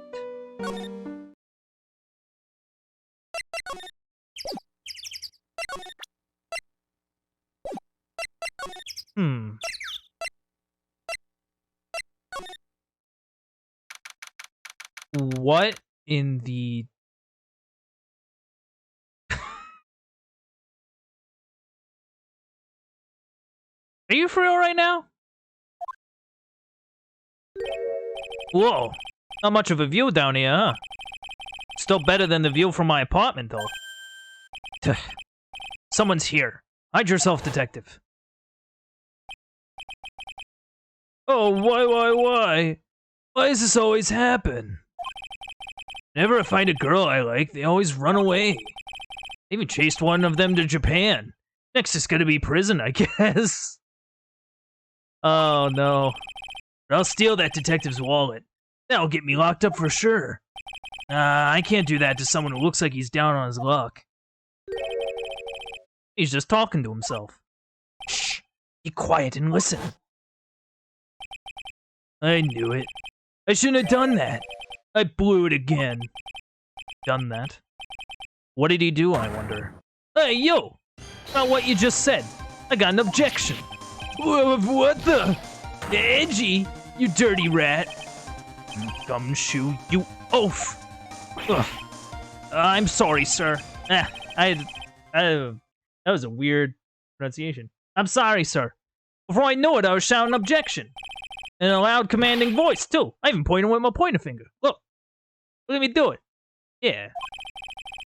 You've watched too many trials. I'm sorry. I'm sorry, boss. I didn't mean to. Okay, Larry, the jig is up. What have you got to say for yourself?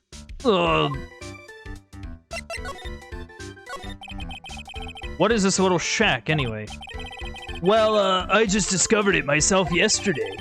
And why were you down here in the first place? Come on, man. I'm an artist. I was looking for a good place to sketch. This is a great little place. It's artistic. It's quiet, it's cold, it's got no power. It looks like it's about to collapse. Sounds a lot like my apartment there, pal. One thing's for sure. No one is likely to show up and disturb you here. So, can I get you something to drink? Some hot water, maybe? He's getting all buddy-buddy on us, sir. Listen to me, Edgy. You've got to do this. You got to save Iris. Why are you so sure she's innocent? Because she's cute? Oh, watch your mouth. Anyway, I've made up my mind about it. I'm gonna marry that girl. Mr. Edgeworth is pretending he didn't hear you, so I'm gonna ask for him. Have you already asked this girl to marry you? No, not yet. But, I can tell how she feels by the look in her eyes. She's got this, I really want this man to carry me over the threshold look. Well, this dude feels a lot. I agree. It must make him a great artist, you know. Man. I'm sure Nick would be surprised. He never imagined that I could marry such a beautiful girl like that. Out of curiosity, hold on. Okay, well, at least their ages are equitable. At least that's good. Something tells me he would be shocked indeed. That's why I didn't want her to do anything dangerous. I mean, what am I gonna do if she gets hurt, you know? Like, come on. What's this guy trying to say? He lost me about a mile back. If we really want to know the answer to that, we're going to have to drag him out onto the witness stand. Come to think of it, you still haven't answered my question. Where were you, and what were you doing that night? Oh man, we have anything else to talk about? That kind of attitude, you'll never be a ladies' man like me. Okay, chill out with those scary eyes, man. I got it. If you really want to know, last night, I saw something incredible. Something incredible?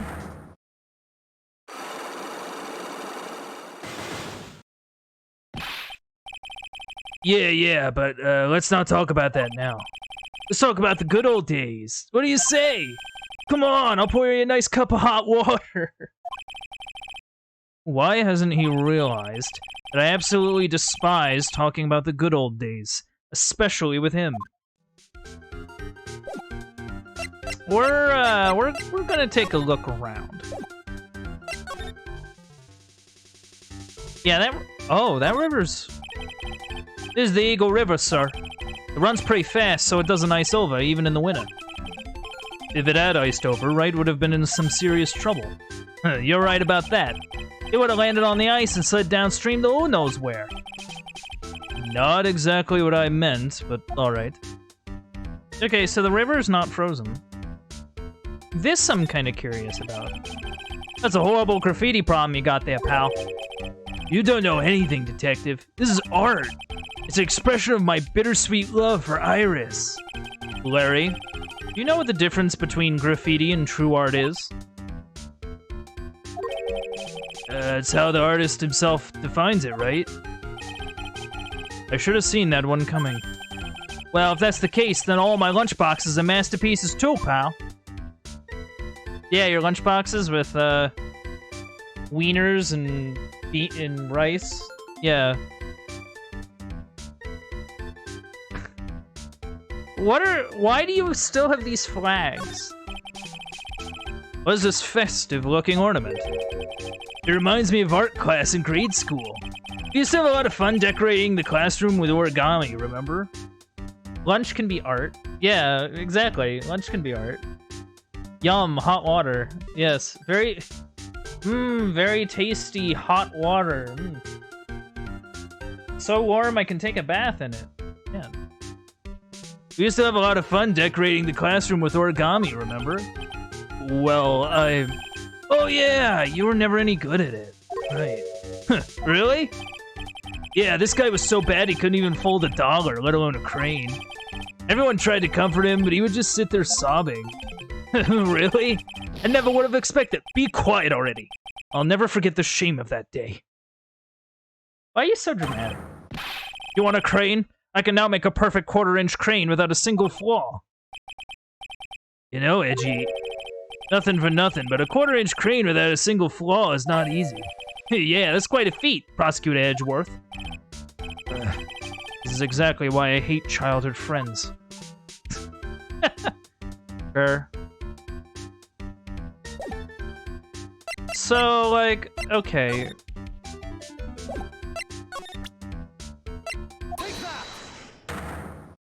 Alright, you.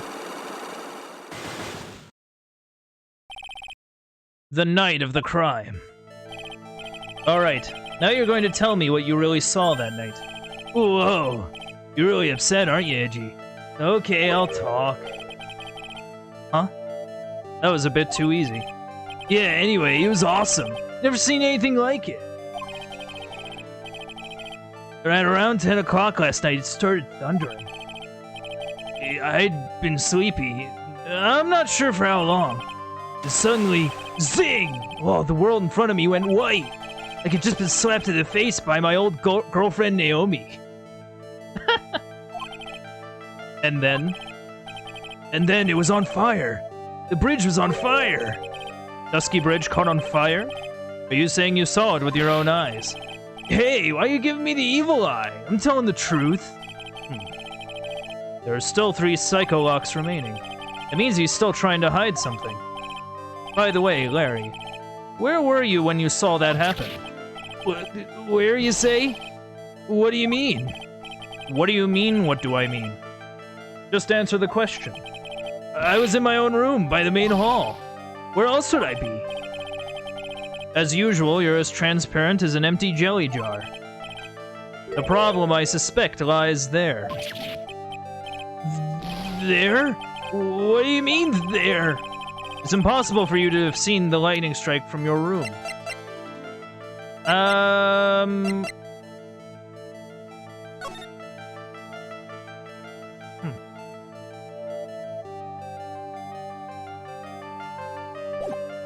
Yeah, yeah. Just where the building is, I think. This is the map of the area. Take a look around the vicinity of Hazakura Temple. What am I looking at? Whoa. I think that should be fairly obvious. The main hall is surrounded by trees, and it's impossible to see the bridge from there. What? Why didn't you tell me that before? Because you're the one who's been down here, not me. Well, how about it? How about what? Do you feel like talking now? About what? Looks like it won't be that easy after all. You leave me no choice. I'll have to move on to the next step. You weren't in your room at the temple, so then where were you? You don't know that I wasn't in my... You don't know that I wasn't in my room? So where was Larry, and why was he there? If I read the situation up to this point correctly, the answer is fairly obvious. Very well then, let me test my theory.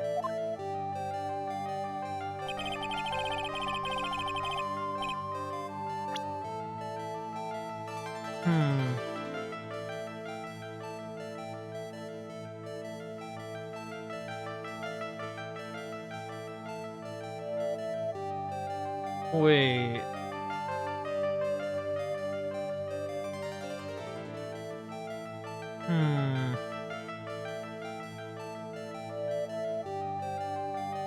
Wait.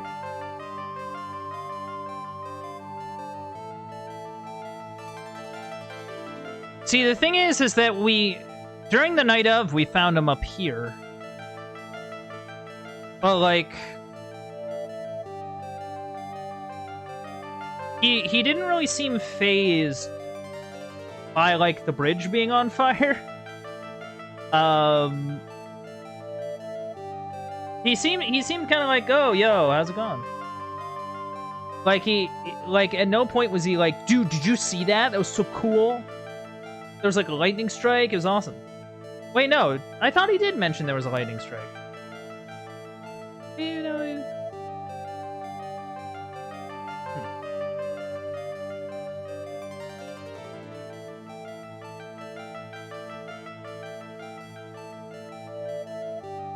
I would think, though, it would be, like, a location, though. Like, it wouldn't... I don't know. What?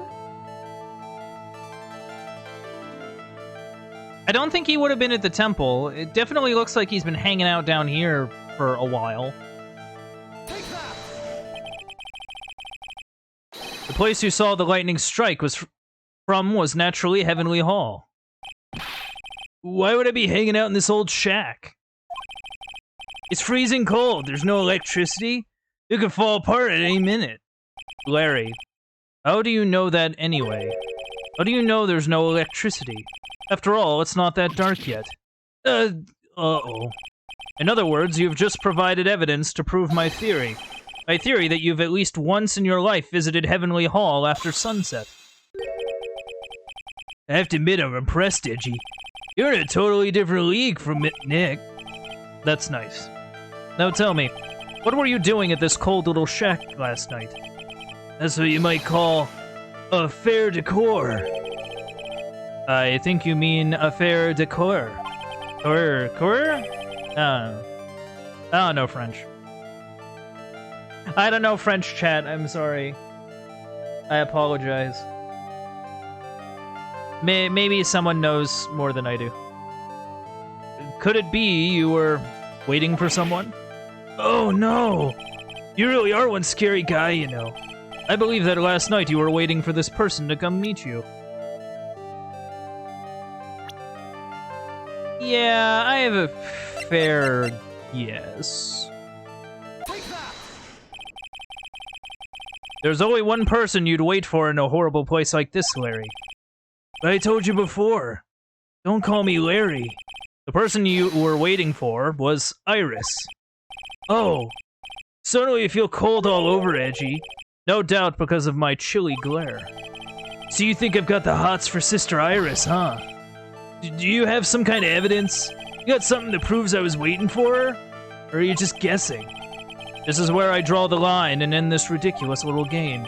Here's the evidence that proves you were waiting for Iris.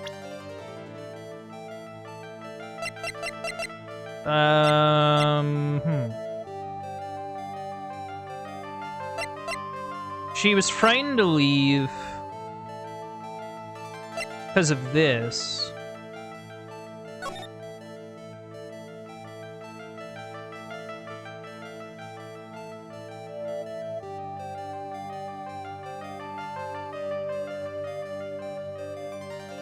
Did Butts write this?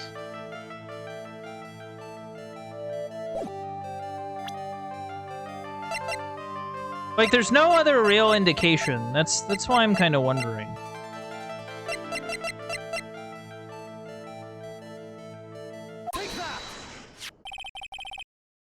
Here's your evidence. You called her to the spot with a pathetic blackmail letter. Oh, hey, give that back. You're embarrassing me. What are you doing with that anyway? That's not important. I misjudged you, Larry. What do you mean? Taking advantage of a woman's frailty like that. You should be ashamed of yourself. Oh. First of all, what's this at the top of the letter? It says salutation here. Well, that's what it said in that book, Letter Writing for Dummies. You're not supposed to actually write that. It's where you're supposed to write, Dear Iris. I'm so sorry.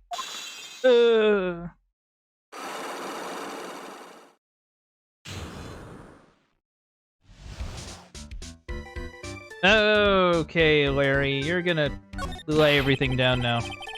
So you were here in Heavenly Hall last night, weren't you, Larry? And you saw the lightning hit Dusky Bridge, didn't you? Sorry, Edgy. Sorry doesn't cut it, you scumbag. Threatening a young lady like that. Well...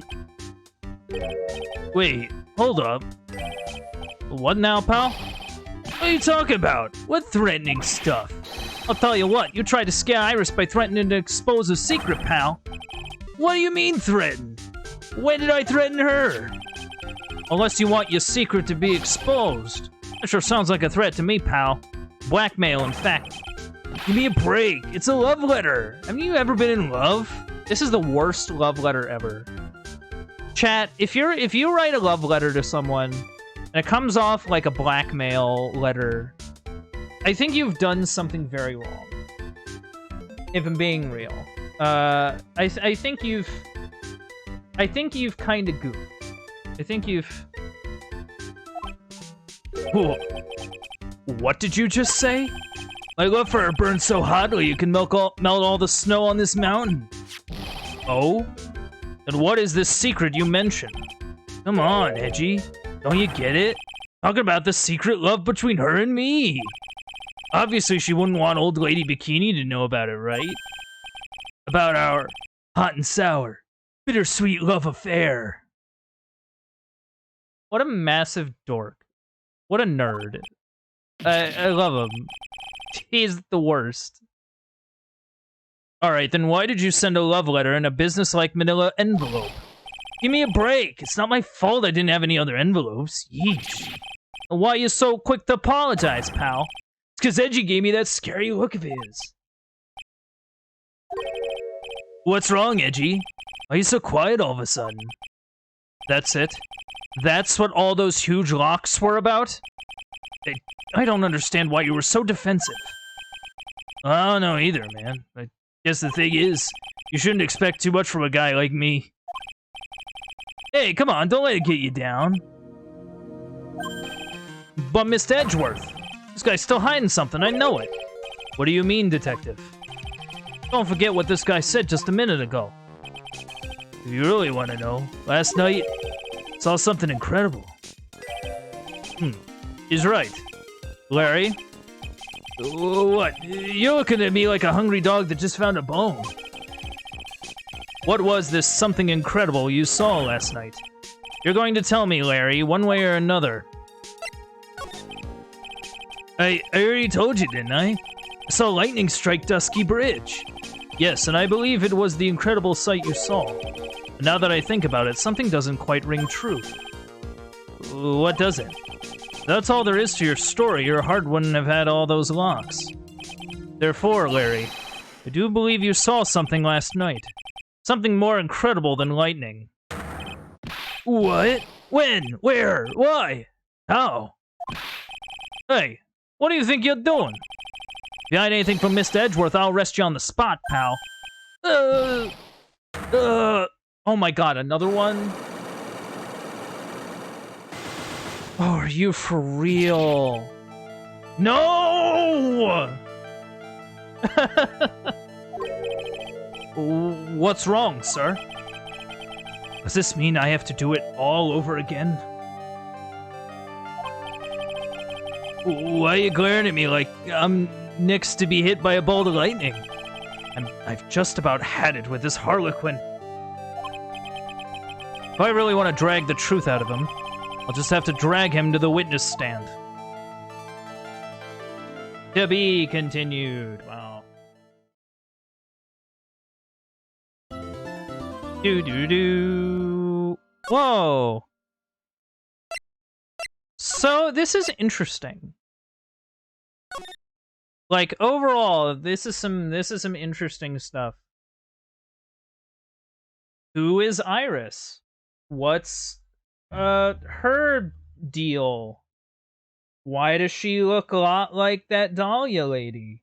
You know, all sorts of stuff, right? I think the child did it. Oh yeah, I keep forgetting that I don't know how that reflects on me. I keep forgetting Pearl is also missing. Like, I keep forgetting that that's also an element of this. That Pearl has not been seen. I think they mentioned that she must be with Maya at the Inner Temple. Like, she must have, like, snuck in or whatever.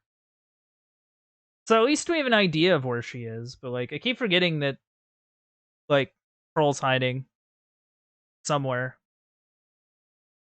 Man, what a bunch of goofy characters, right? What a bunch of goofy characters. I'm gonna take a quick drink break here. I'm gonna like do something really fast, and I'll be right back. I won't put it to like the BRB because it's gonna be a quick thing, but I'll be back in a sec.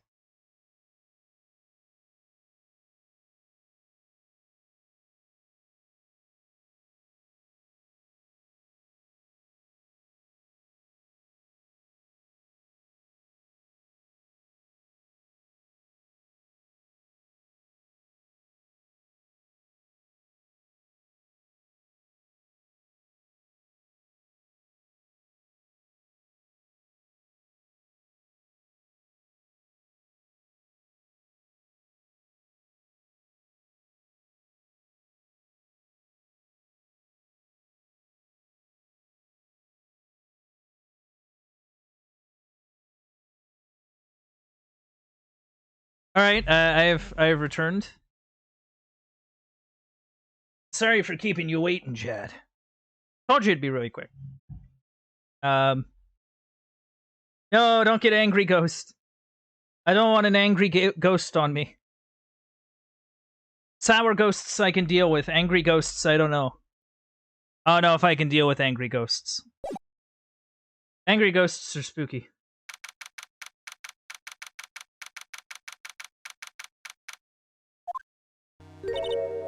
Oh my.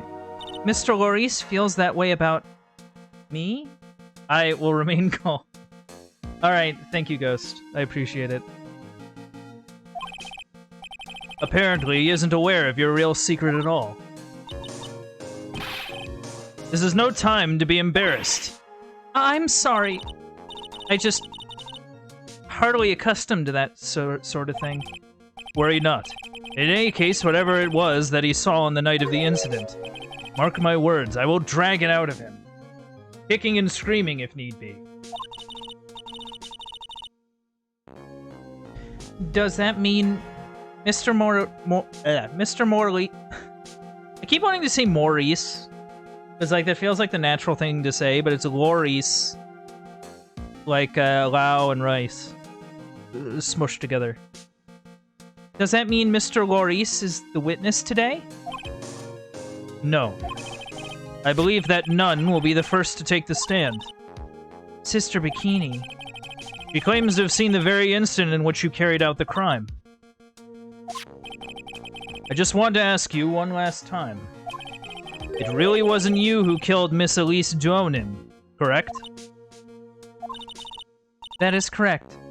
It wasn't me. Very well then. Mr. Edgeworth? Yes? You are a prosecutor, aren't you? Are you sure about this? Your true identity is revealed. Don't worry. I've made the necessary arrangements. I see. Iris, it is a prosecutor's job to doubt people. But right now, I am a defense attorney. A defense attorney's job is to believe in people, and to believe until the bitter end. That's what my friend told me once. Mr. Edgeworth. I simply ask that you watch and decide for yourself whether or not I am fit to do the task I have been entrusted. Very well, sir. I leave my defense in your capable hands.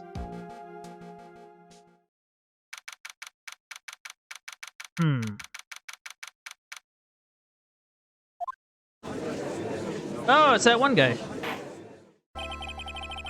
Court is now in session for the... I don't know how I voiced this dude. I can't remember. Court is now in session for the trial of Sister Iris of Hazakura Temple. The defense is ready, Your Honor. The defense does indeed appear to be ready. However, the same cannot be said for the prosecution in this case. Indeed. I'm not sure I like such a blatant waste of this court's time. An empty prosecutor's chair can only mean that the prosecutor has no confidence in their ability to prove their case. It would seem this case is already over before it had a chance to begin. I'm ready to announce my verdict at this time. This court finds the defendant... Objection! What? She's back! Holy cow! The prosecution stands ready. And you're? Franziska von Karma, prosecuting Prodigy. Von Karma, you say? Perchance you wouldn't be of any relation to the legendary prosecutor Manfred von Karma? Legends are a thing of the past. I am a von Karma, that is all. Upon a special request, I flew in today for the purposes of prosecuting this case. You did? Then you must be quite a big shot, eh? By the way, Mr. Edgeworth. Yes, Your Honor? I'm almost certain that I've seen you somewhere before. Or am I just imagining things? You look very much like a prosecutor I met once. I believe you're imagining things, Your Honor. Miss Von Karma, do you have anything to say? There is no such weakling as this man amongst those of the prosecutor's office. There isn't? I'm sure once before this court... Ah! I told you there is no such weakling. Oh, what is that? A whip? I'm not sure I care for such a thing in my courtroom. Bailiff, remove that whippet. Hold it! Hold it! I have no objection to the whip. You don't Prosecution can wield a whip or drink 17 cups of coffee, but there's still only one truth. That is what I stand here to prove today. This promises to be interesting, Miles Edgeworth. I had expected to face Phoenix Wright here today, but looking at you now, maybe this is what I have been waiting for all this time. Miles Edgeworth, I will not allow this chance to crush you slip through my fingers. I see you brought your flair for the histrionic. Allow me to add to the things I'm not sure about. People acting bizarrely in my court. The stage is set. Now continue with the proceedings, Your Honor. Very well. Miss Von Karma, please give an outline of this case, with as little whipping as possible. The murder victim is the famed picture book author Miss Elise Duonin. Her body was found in the Hazakura Temple courtyard. She had been stabbed through the torso by a ceremonial sword from a golden statue. The sword in this picture is the weapon in question, correct? Very well. The court accepts this photo of the crime scene. There is no mistake. This was the doing of Sister Iris. After all, there is a witness to her crime. Very well. Please bring this witness to the stand. And so it begins. My first and last trial as a defense attorney.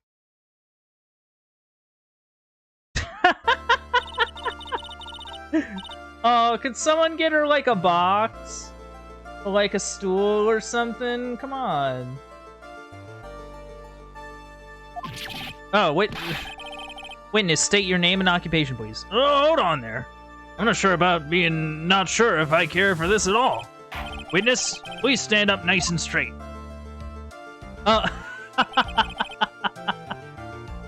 If I recall correctly, there are a few milk crates in the defendant's lobby for our back pain-plagued witness.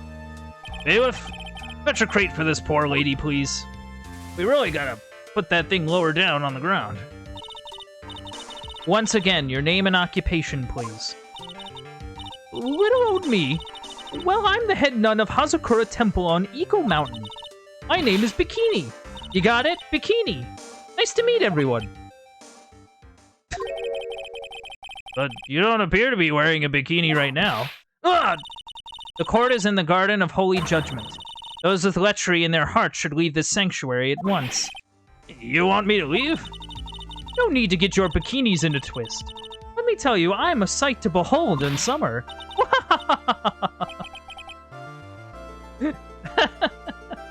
Man. In any case, witness, I hear that you saw the crime take place on the night in question. Well, that's right. I can still hardly believe it myself, to be honest. There's no way dear little Iris could do anything like that. Well, let's hear what you have to say, then. First, tell us about your own movements that night, eh? I like how the game kind of acts like he's Canadian on the occasion.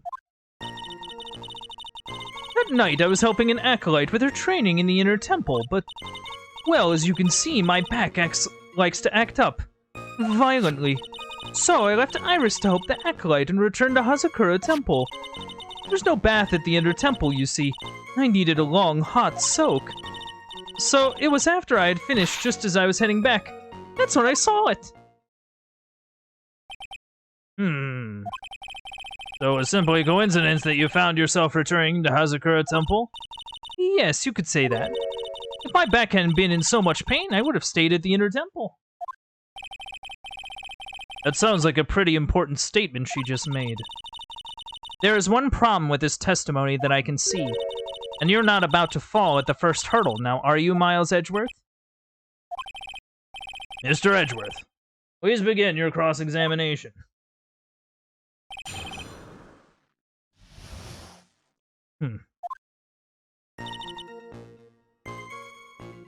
Okay, that checks. Okay, whatever.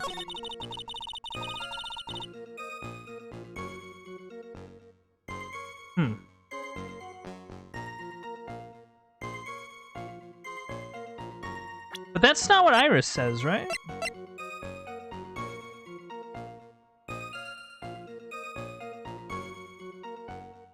Yeah, she didn't, like, do that. So, like, when was the last time you, like, saw it? Witnesses have to undergo their own trials, I'm afraid. The defendant's fate rests on their powers of observation and memory, after all. Well, well, well, don't worry. I'm more than up to the task.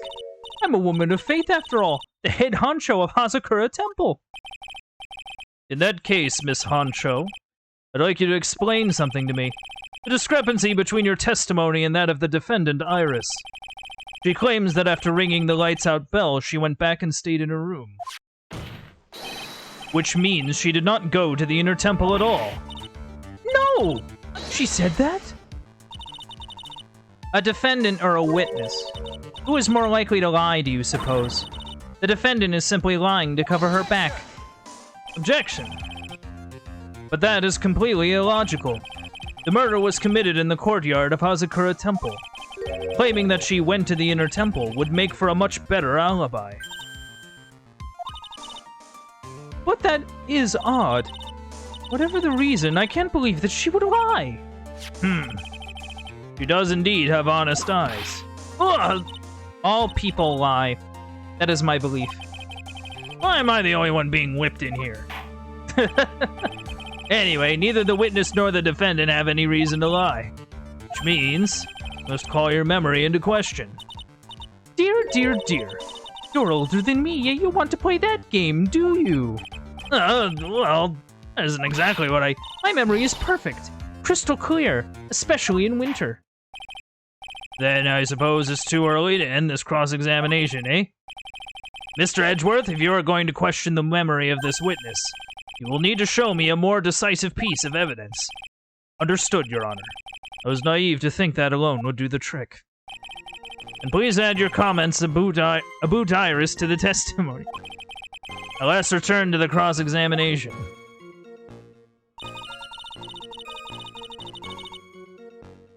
Okay. Iris came to the inner temple. She was dressed exactly as she had been at dinner.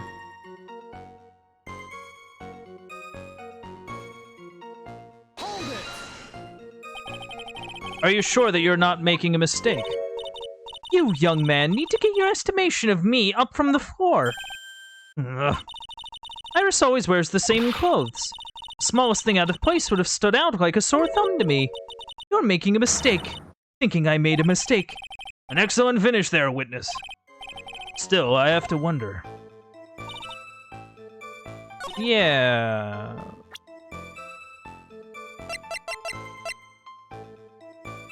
Then why do we have this? I know that she gave it to Phoenix, but then why would she have that? Then if she came to the inner temple dressed exactly like she was at dinner, why do we have her hood? It's because she gave it to Phoenix, right? But that's like the line of reasoning. Witness? Let's get one thing straight. The defendant whom you claim to have met, she was wearing this demon-warding hood, correct? Of course! That is a very important piece of clothing, I'll have you know. Wait a minute. Hold it right there. Why do you have that? I'm too cool.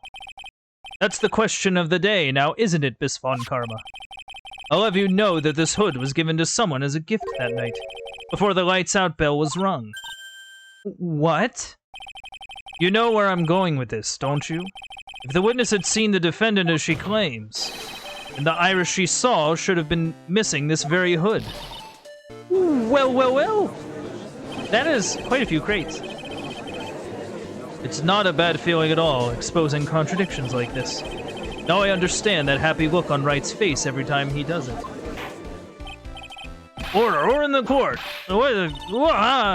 Sister. This hood. You have spare ones around the temple, don't you?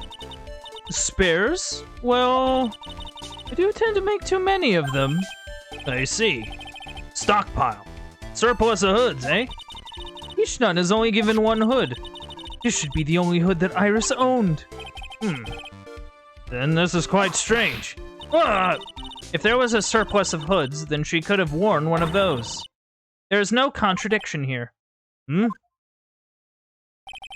I'm sorry to break this to you, Miss Von Karma, but you won't get away that easily. Discrepancies such as this will sow seeds in any human heart.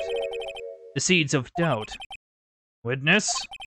While I don't wish to call your testimony into doubt, must give every detail with precision. I'm not sure I'm comfortable going along with this. Sister, you shall continue with your testimony. Tell us what you saw after finishing your bath on your way to the inner temple. Those seeds of doubt are sprouting in the judge's heart. You just need a little more stimulation to bear fruit. Contradictory stimulation. That should... After my bath. I finished my bath around 11, and I thought I should return to the inner temple. As I was walking back, I heard a noise from the courtyard. I took a look, and Iris was... Oh, Mystic Elise! With that sword of all things! Mystic Elise was staying in the corner room, which faces out onto the courtyard. The stabbing I saw must have occurred after she was pushed out of her window.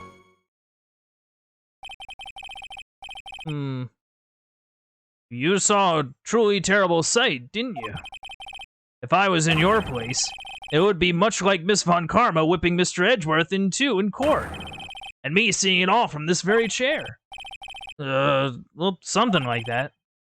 This judge. His imagination is about as vivid and creative as Detective Gumshoe. I would look the fool if I commented on such foolishness. Anyway, this case is mine, Miles Edgeworth. Calling everyone by their full name. Can't you do something about that habit of yours? Like, some people just don't want to be called by their government name. You know? Like, come on.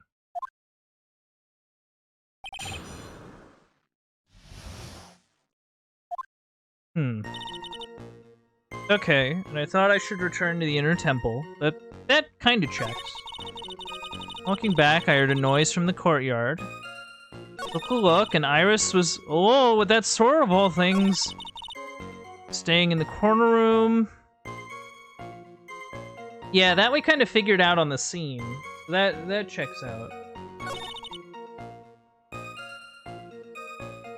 After she was pushed out of her window.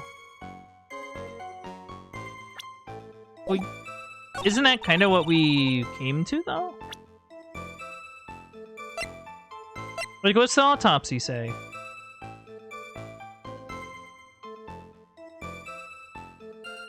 Oh, I didn't catch that.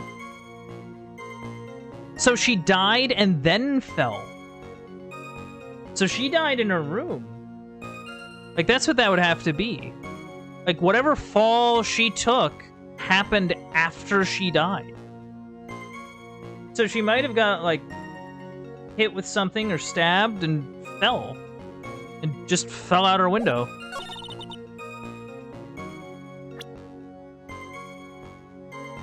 Like, because basically her getting stabbed after would sort of imply that she was still alive.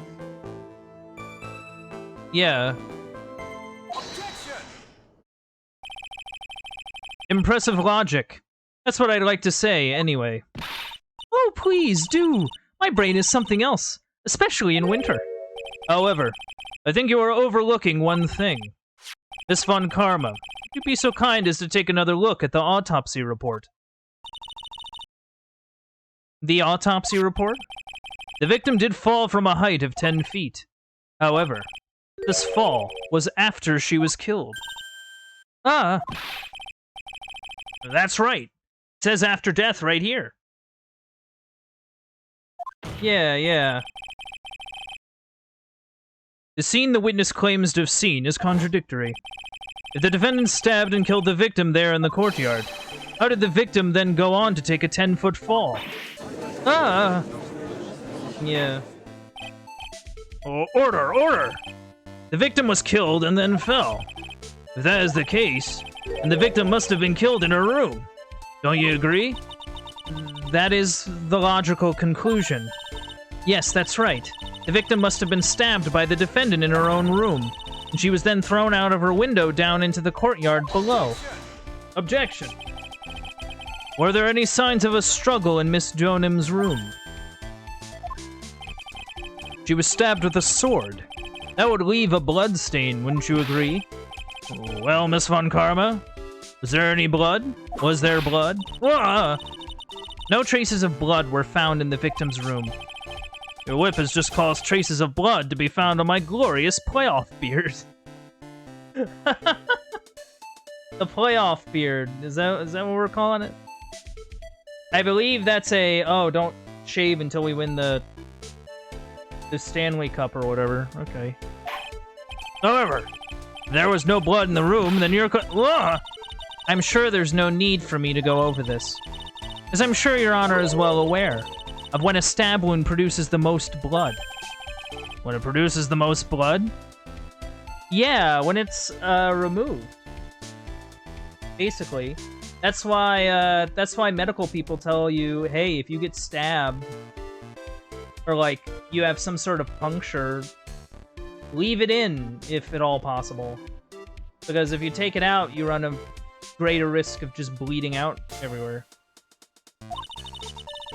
Very little blood is actually lost at the moment of the blade's insertion. If you want to talk about the most blood would be lost from a body, that would be when the blade is removed. Indeed. With the weapon still in place, it acts like a lid on the wound. That's true. With the weapon still in the body, there wouldn't be much bleeding. Perfectly reasonable line of thinking. Yeah. We have come to a conclusion, then. The victim was thrown out of the window with the sword still in place. This removes all of the contradictions. Order, order, order. I must admit that this is a probable version of events. I'd expect no less from Franziska von Karma. She locates and takes control of every vital point. Seems that we need a clear testimony from the witness. Remove all supposition on your part and tell us only the facts, please. Witness, please. Remain standing on the crate. Don't go selling me short now. The weight of winter snow has bent me out of shape, especially my back and my mood. Sister, please give us your testimony. I will give you a vigorous massage once we are finished here. What? Okay. With the whip? Oh boy. Alright, alright. I'll do the thing. When I looked across at the scene, the sword was already in place. Thinking about it now, I didn't actually see her stab Mystic Elise. I've never seen so much blood before. That's when I fainted. Well, you can't blame me, can you? And when I awoke, Mystic Ami was stabbing Mystic Elise through the back.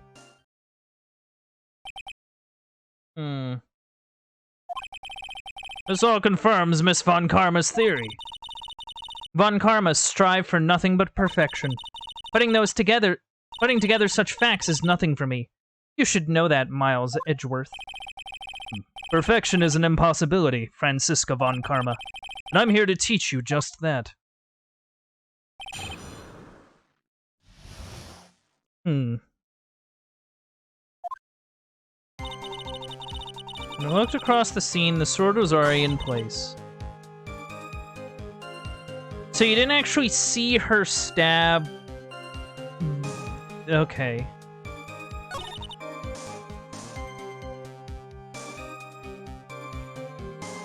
Hold on.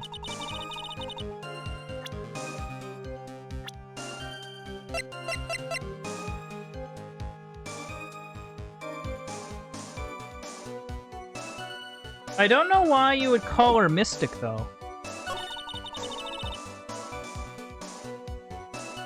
Like, is she actually a part of the temple? And I thought she was like a visitor. Like, you know what I mean? Like, something kind of occurred to me. Like, near the beginning of the game, Pearl gave us a lot of crap about not calling Maya Mystic Maya. And then she kind of got over it, because in her words, we're Maya's special something. But basically, to kind of summarize that, you only call someone Mystic as, like, a title. That's like a title. So, like, was Elise part of this temple? Okay, that's fair.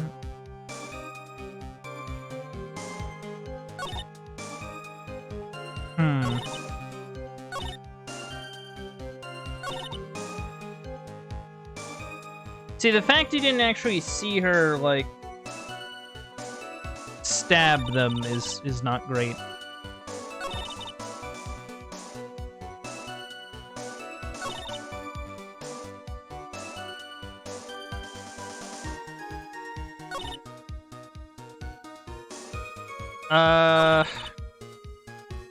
This is, like, super vague and unhelpful.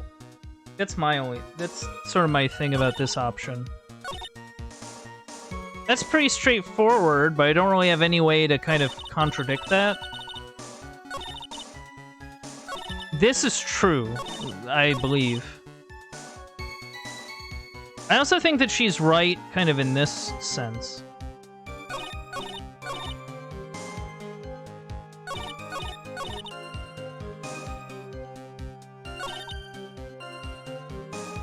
Well, like, you said that you didn't see her stab her, and you did see her stab her. I don't know. Hold on.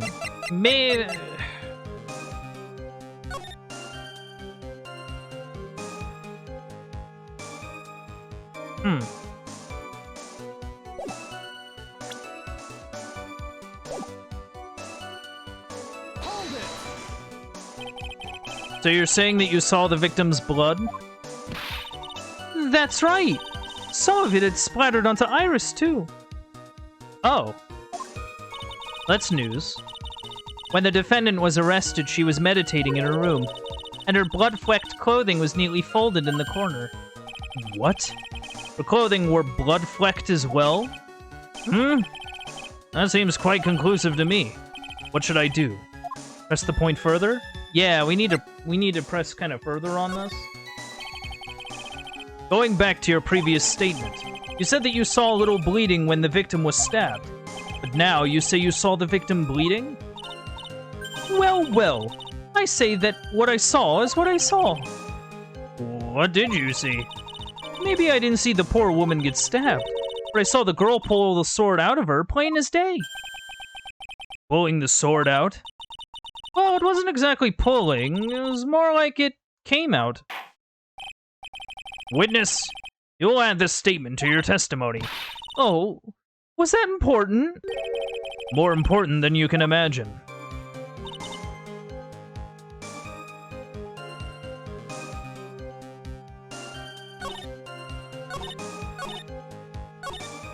Huh.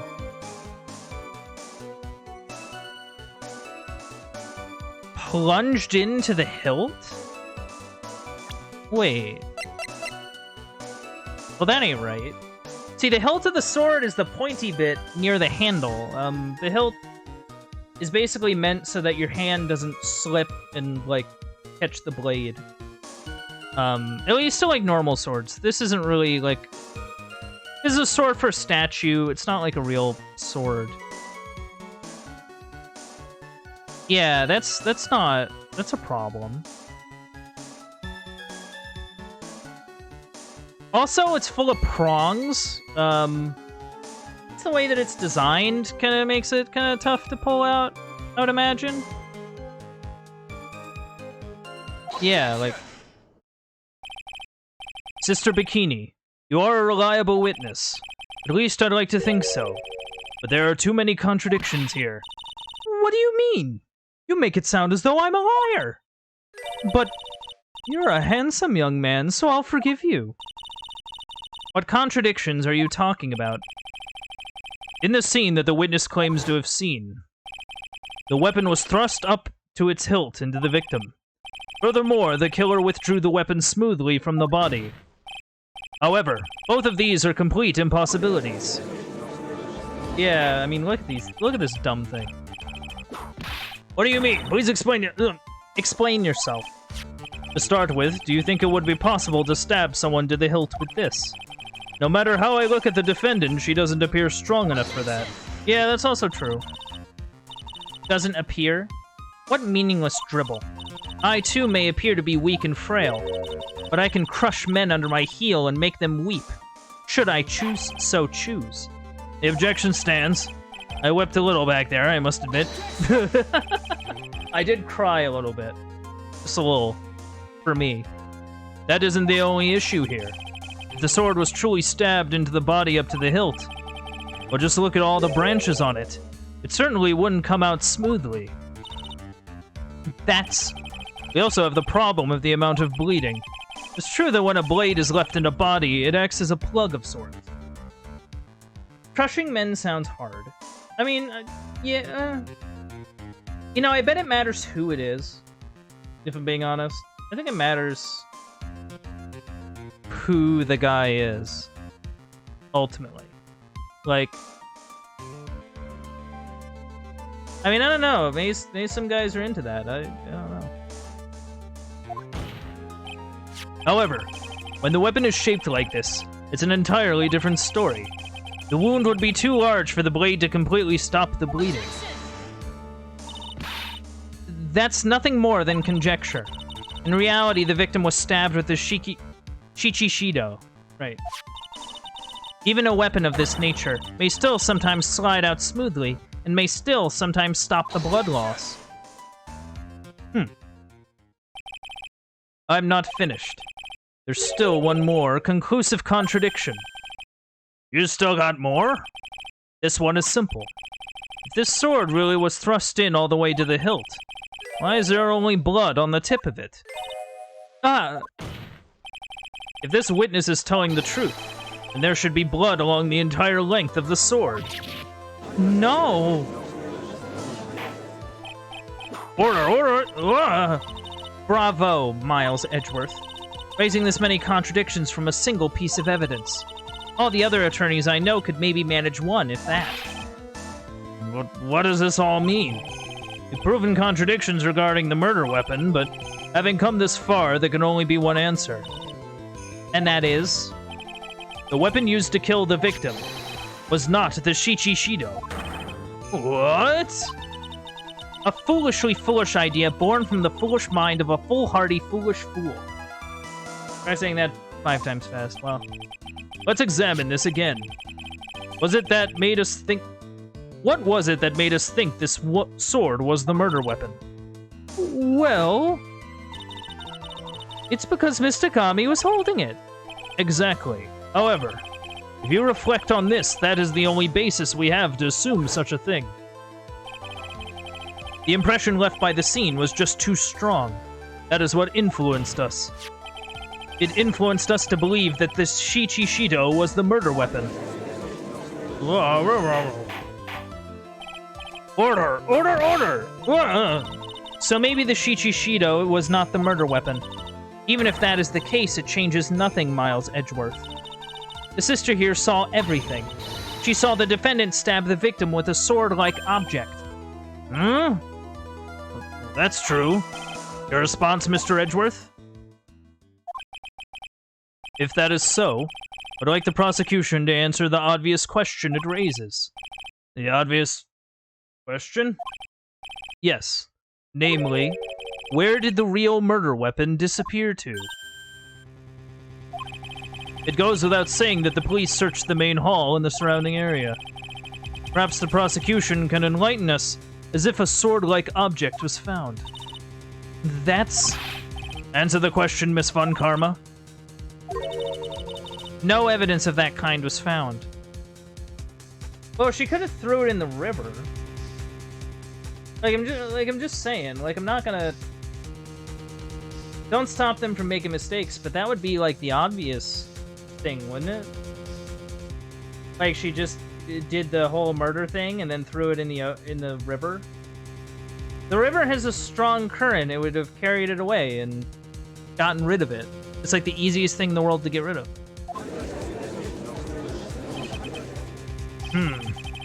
Another mystery to throw onto the pile. Trial without a murder weapon is a tricky beast. Excuse me, can I say something? I just remembered something, actually. What is it, sister? I was just thinking, it's possible that just maybe what actually happened was, it was just over there. What exactly are you going on about here?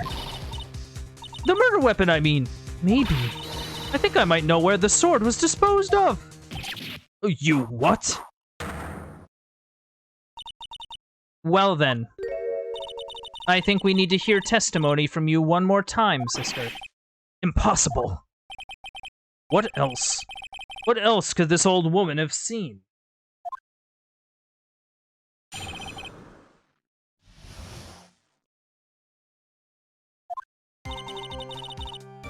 I saw the murder at around 11 p.m. And after asking that it be reported, I went out to the main gate. And there I saw tracks. Tracks that indicated the snowmobile had been used. It takes 15 minutes to walk to Dusky Bridge, but less than 5 using one of those. Maybe they threw the weapon into Eagle River and came back while I was knocked out. Iris could have done that. She can drive a snowmobile after all. Yeah, that's what I was saying. It could have thrown it in the river. I guess it wasn't immediately assumed because of how far the river was, but yeah, that's not a bad thought. Witness, please tell us everything you know right away next time. Yeah. Well, I'm not in the best of shape. What with my back and my age, you know. Quite. There were indeed Okay, hold on. I'm curious. Is she like 35? She's 48. Okay, that's fine. Because sometimes what Japanese games love to do is be like, oh man, I'm so ancient and wise, and they're like 35. It's beautiful. There were indeed snowmobile tracks in front of the main gate. Here's a photograph. Look at this photograph. A snowmobile, eh? I see. Well, it certainly is an interesting theory. The tracks begin in front of Hazakura Temple and run all the way to Dusky Bridge. That solves your pesky little problem, yes? The Eagle River's current is quite swift, meaning that it doesn't freeze over in winter, making it the perfect place to dispose of the murder weapon. Did she really go to the river to dispose of the murder weapon? Mr. Edgeworth, your cross-examination, please.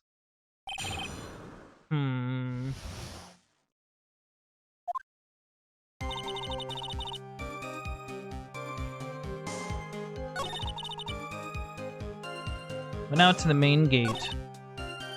Tracks that indicated the snowmobile had been used. Takes 15 minutes to walk, but takes less than 5 using one of those.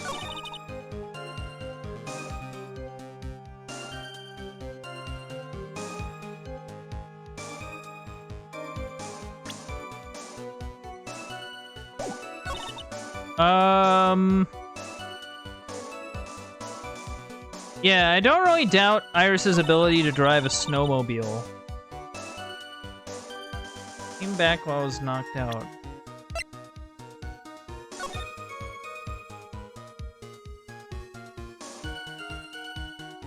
Wait. There's only one set of tracks. Like you see, there's the track of the snowmobile coming back up, but there's no track of the snowmobile leaving. It's not like, you know, it's not like someone walking through snow where you can kind of find your, like, footholes that, like, can just sort of walk that way. Also, the amount of time it would take to go from Dusty Bridge and back would have not been too, like, long. Or at least not long enough for snow to accumulate and the tracks to be gone, right? At least that's what I could guess. I admit this photograph proves something. It proves that the snowmobile was used on the night of the murder. You finally accepted the inevitable, it seems, Miles Edgeworth.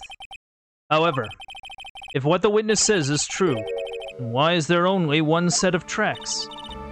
What do you mean? Iris left Hazakura Temple, threw the weapon into the river, and then returned. If this was the case, then naturally there should be two sets of tracks in the snow. Those from heading out to the bridge, and those from coming back. Oh, you're right! You are forgetting one thing, Miles Edgeworth. On the night of the murder, it was snowing. The tracks leading to the bridge were erased by the snowfall. This removes your precious contradiction now, doesn't it? I see. While she was at the river, the snow stopped, leaving just the return tracks in the snow. But she couldn't have been gone for that long, though. What do you have to say to that now, Miles Edgeworth? Is there a flaw in her theory? This idea that the snowfall covered one set of tracks? Yeah. The tracks to the river were covered by snow. What a nice theory. However, Miss Von Karma, that is impossible. Would you care to explain why there is a rude index finger currently pointed in my general direction? No need. The evidence will do all the talking for me. On the night of the murder, the killer went to and returned from Dusky Bridge. In order to dispose of the murder weapon, the outgoing tracks were erased by snow. Or so claims Miss Von Karma.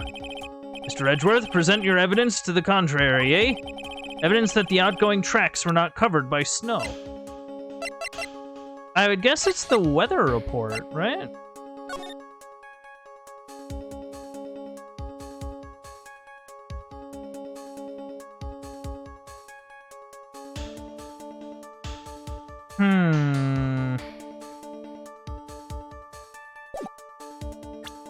I kind of want to present it, just to see. Tonight at 10.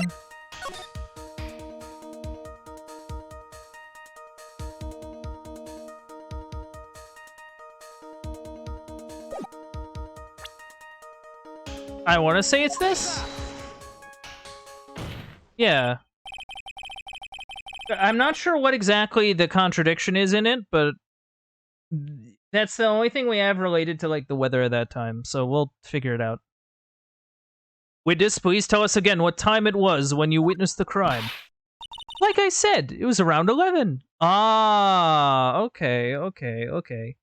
It would have basically not have been snowing, I guess? It was around 11. Of course. This means that the weapon was thrown away after that time, correct? On that note, please take a look at this data. Here's the weather report for Eagle Mountain on the night of the murder. The weather report? Snow started to fall at 7 p.m., but it stopped at around 10:50. Therefore, when the sister witnessed the crime at 11 p.m., the snow had already stopped falling. It is impossible for any tracks made after that time to have been covered up. Order! Very well, then. Looks like Miss Von Karma's claim has been snowed in. It's too soon to be closing this trial due to snow. Miles Edgeworth, how pathetic of you to rely on the weather of all things. Answer me this, then. When is a weather report ever correct? No, you've got it all wrong. This isn't a forecast, this is actual data. Yeah. Forecast data. All weather reports have some inaccuracies. It may have still been snowing in the vicinity well past 11 p.m. It's true, we cannot be totally sure, eh? What? How did she pull that off? It stopped snowing at Hazakura Temple when the murder took place. You need to provide conclusive evidence of this. I've come this far. There's no turning back now. Very well. I, too, cannot allow any doubt to remain concerning this testimony. Huh. You can't back down now, can you? You can't back down, can you? Such a perfectionist, Miles Edgeworth. Alright, well then, Mr. Edgeworth. Where is your evidence that it had already stopped snowing when the victim was killed?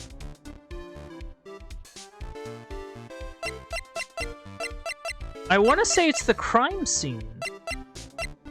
Because, like, look. The thing that you notice is that she's not, like, covered in snow. Like, if it was still snowing, she'd be... And she was laying dead outside, you know. She'd be covered in snow. At least that's what I would think. Like, because if it was still snowing, snow would have accumulated on her. Ultimately, it all comes down to one point. That being, whether or not it was snowing in that courtyard when the victim was stabbed. That's right. But proving that is incredibly easy. If we want to know whether it was snowing or not, this photo will tell us everything. Of course. I'm referring to the photo of the crime scene. As you can see, everything is covered with snow, with just one exception. And that is the victim herself, Miss Elise Duonim. Why is there no snow on top of her? The answer is simple. It had stopped snowing when she was killed, that's why. In other words, if the killer really did go to the Eagle River to dispose of the murder weapon, then in this photograph there should be 2 sets of tracks. Oh. Order! Just what are you... Yeah! Just what are you suggesting, Miles Edgeworth? To be honest, I'm not entirely sure myself, but this is simply what all the facts point to. True dat. That night, someone used the snowmobile to leave Hazakura Temple. From the tracks left, it can be understood that they were heading for Dusky Bridge. At that time, it was still snowing. Of course it was, because those tracks were erased by the snow. Then, when this person returned to Hazakura Temple, the snow had stopped. Thus, the return tracks remained. Can I say something? This all sounds a bit fishy to me. What does, sister? There is only one key for the snowmobile. Ugh. Furthermore, on the night in question, we know that the defendant had it. The key was found in her room after the murder. Which can only mean that night. Iris used the snowmobile to go to the inner temple. But Iris said that she never went there. I should probably press on this point some more when I get the chance.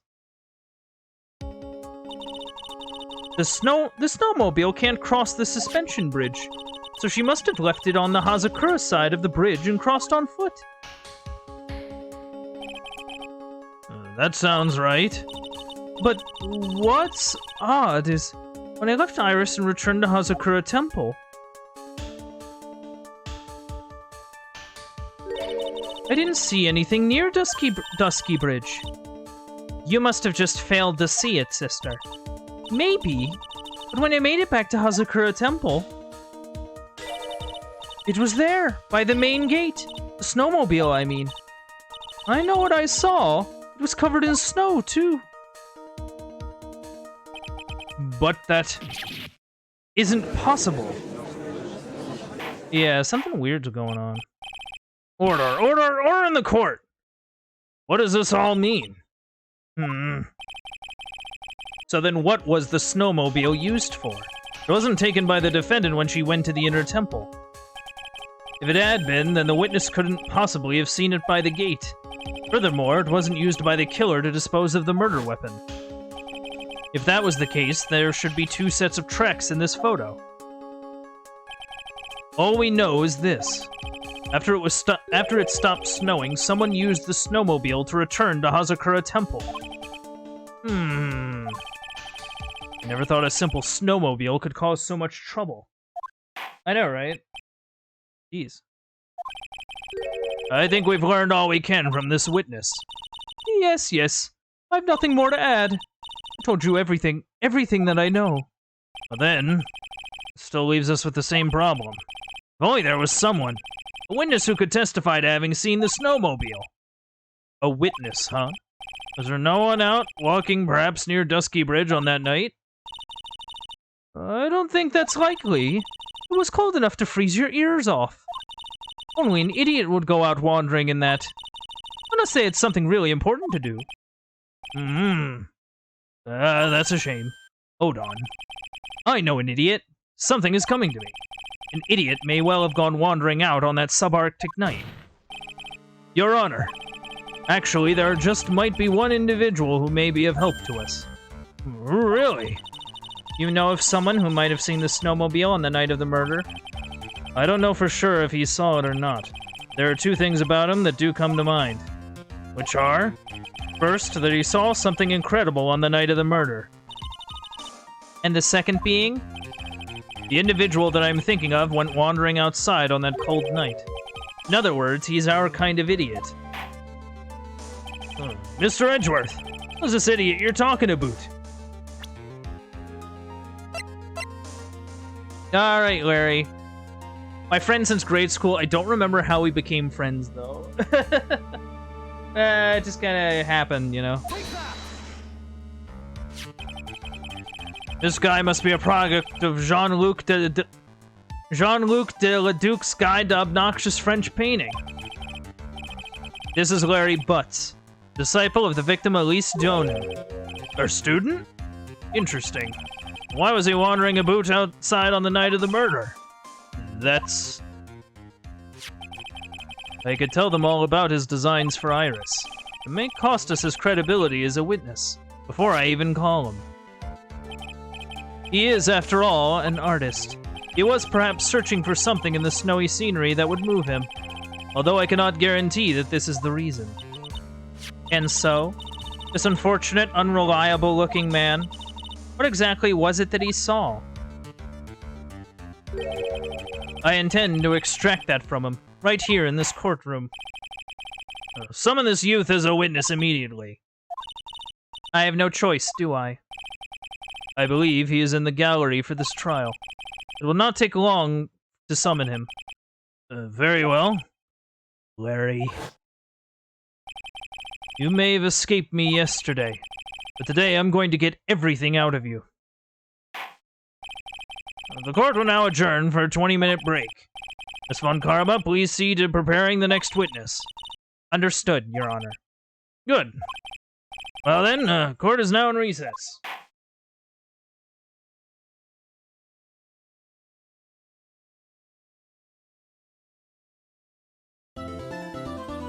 Whoa. Yeah, something weird is going on. I still feel like I haven't really, like, you know,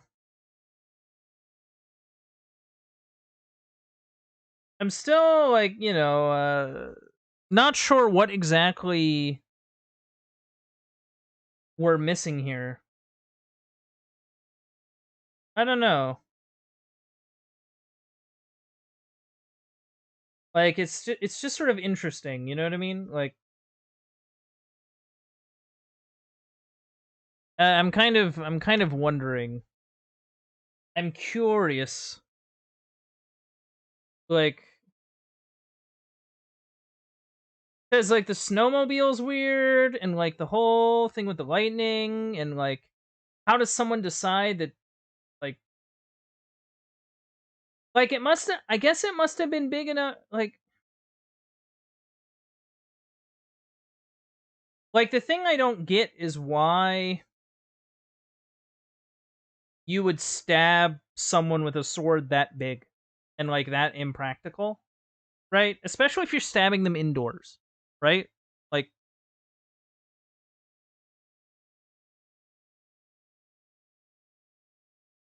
I don't know. Like, maybe that's just me. Whatever. Things will be revealed as we continue chat. Did I save? Yeah, I did.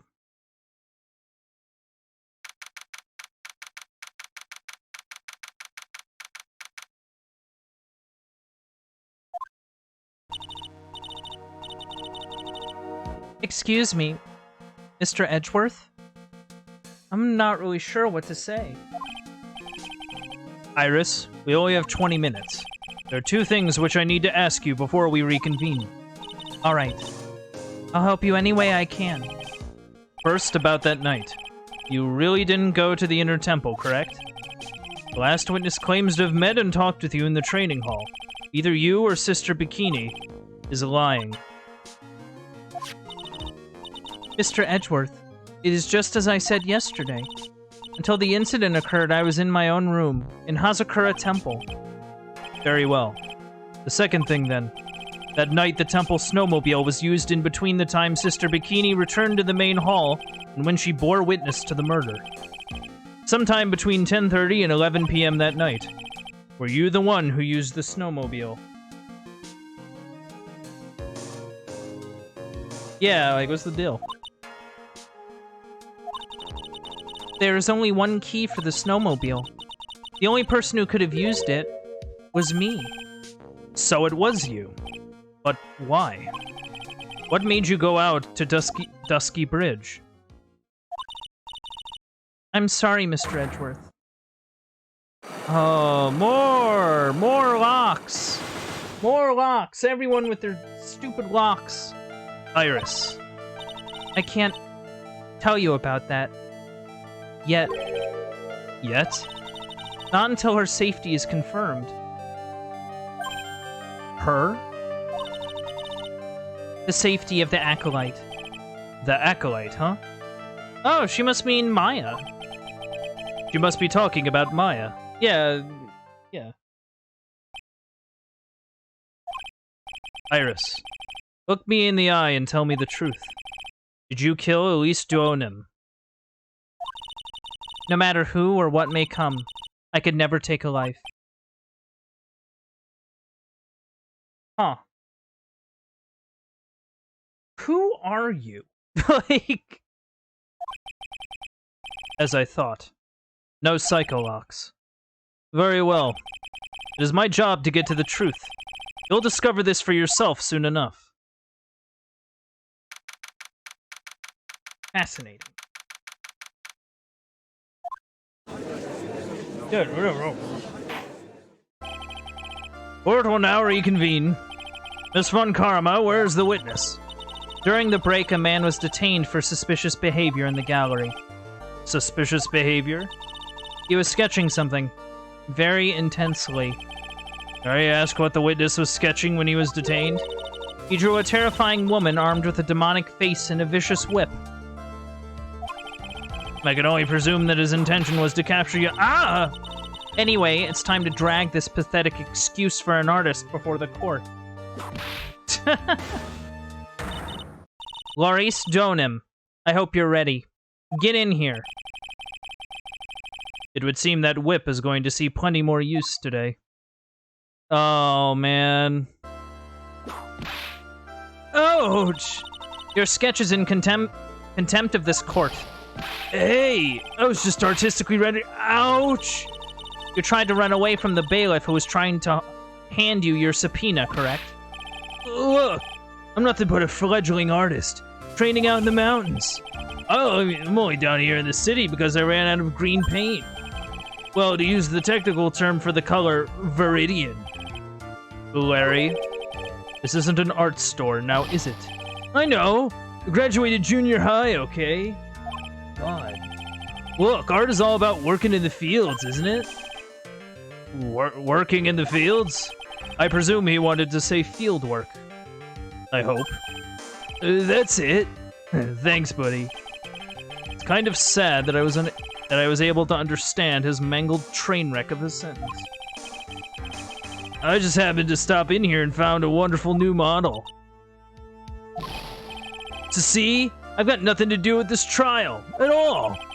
I expect all your faces to be red when you realize this mistake. Bright red. I sure hope someone gets fired for that blunder. Man. Or to use the technical term, Crimson Lake. Ouch! Ow, ow, ouch, ouch, ouch, ouch! Stop your pathetic blabbering and testify like a man. Refrain from whipping me, Miss Von Karma. Cross-whipping is as bad as cross-checking. Witness, that was all your fault. Testify now. Amazing. This is too much for me. Man, like, oh.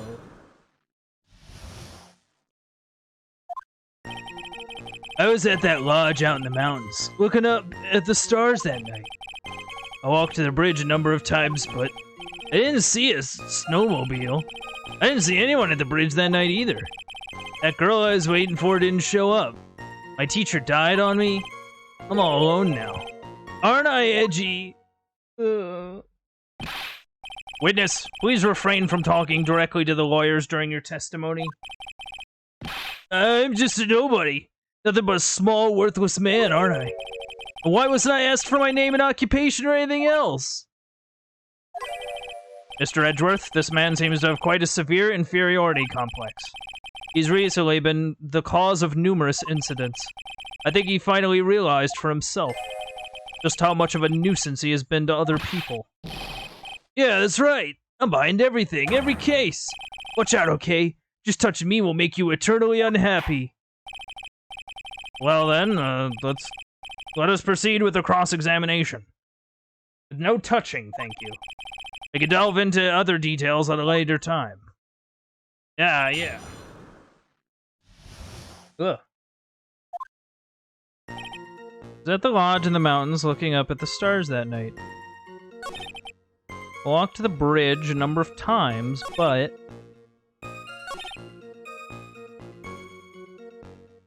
Oh, that's literally it. That's just... okay.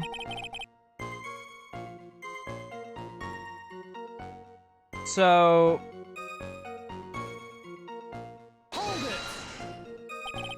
a number of times? How many?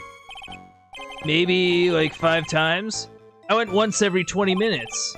Which means you spent almost 2 hours at Heavenly Hall that night. You bet. Real love is about waiting for your heart in your hands. Love, you say?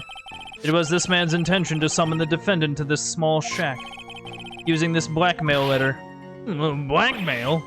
Oh no, that was simply a product of overflow. You huffy, puffy, loosey-goosey excuse for a whimpering, whining wuss of a witness. That's a good one. So, what did you see? Hope for your sake you saw a snowmobile. You huffy, puffy, loosey-goosey excuse for a whimpering, whining wuss of a witness, eh? Well, see... Being called those names doesn't seem to bother him at all.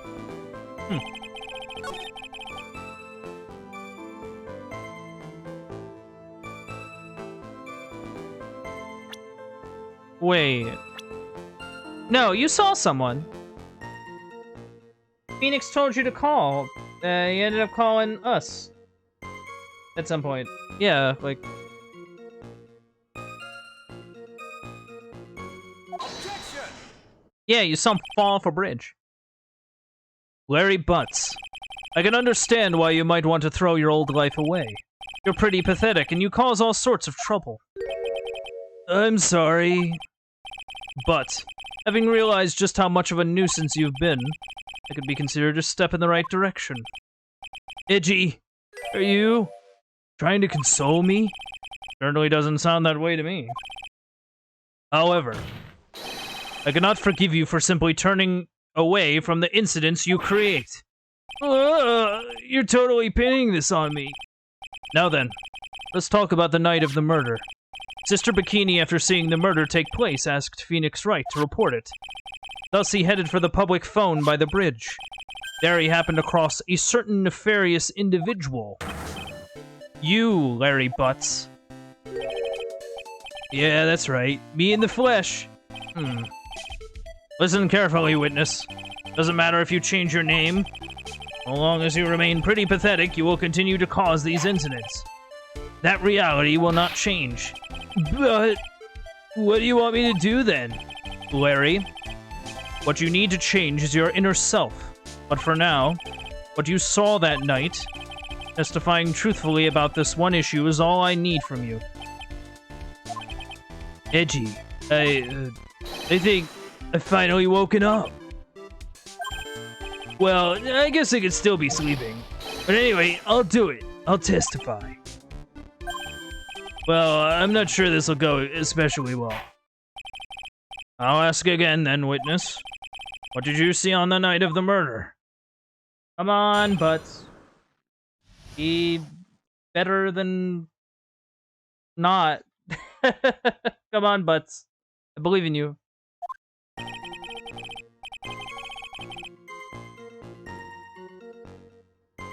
I went to the shack around 9, so it would have been about 10:30.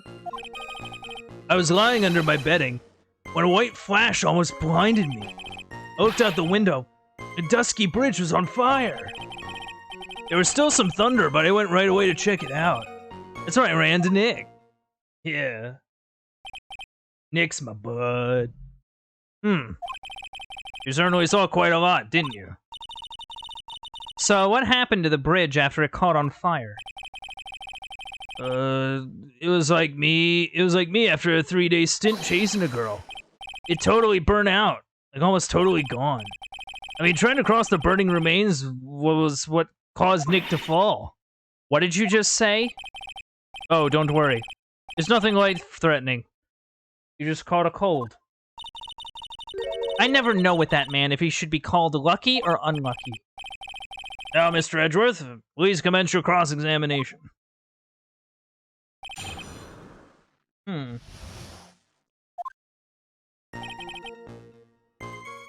Okay. So it would have been about 10:30. I was lying under my bedding when the lightning struck. Looked out the window, saw it was on fire. There's still some thunder, but I went right away to check it out. I ran to Nick.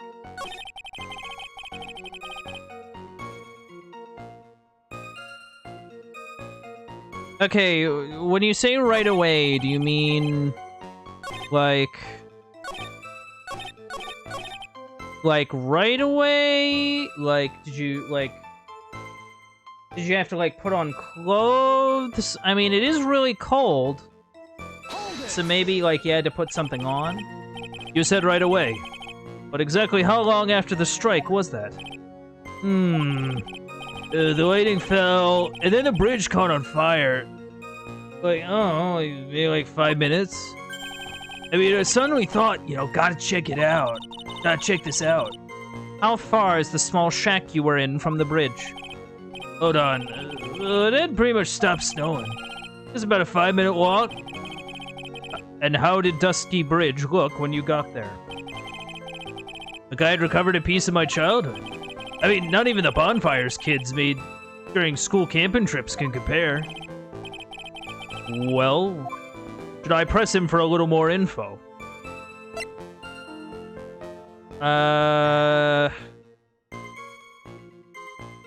Yeah, why didn't you call anyone?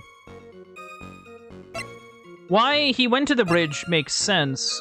Why he didn't call anyone, sort of weird. Or at least, we should establish that. Larry, let me ask you one thing. What is it, Edgy? What's with a serious face? Why didn't you call anyone? Huh? What do you mean? Normally, when faced with a towering inferno, one would try and tell someone. There's a public phone right by Dusky Bridge, correct? Well, of course I thought of doing that. So then, let's hear why you didn't. Huh? Oh, yeah, okay. A reason. Yeah. A reason? It isn't that I didn't try to tell anyone, I just didn't have time to, okay? I arrived at the bridge and Nick showed up like less than a minute later.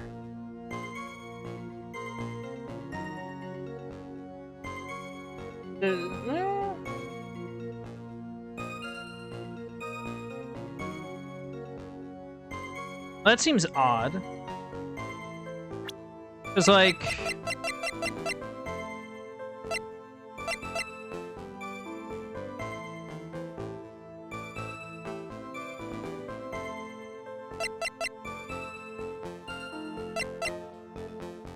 Because, like, it's not like it's a short hike away. You know what I mean?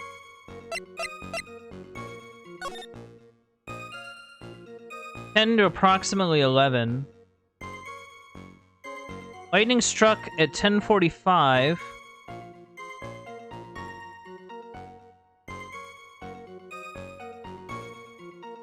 Huh.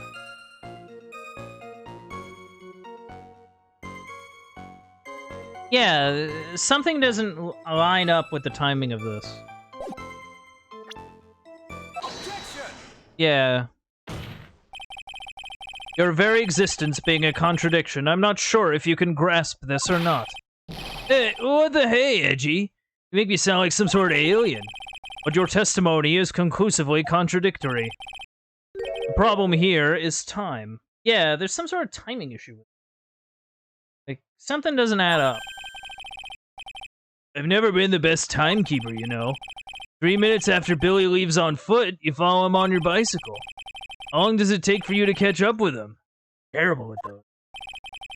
This is much more simple. You saw the lightning strike Dusky Bridge, and immediately went to see what happened. Is this correct? Yeah, well, I wasted about 5 minutes first, but more or less. I have the weather data from the night of the murder here. According to this, the lightning fell at 10:45 p.m.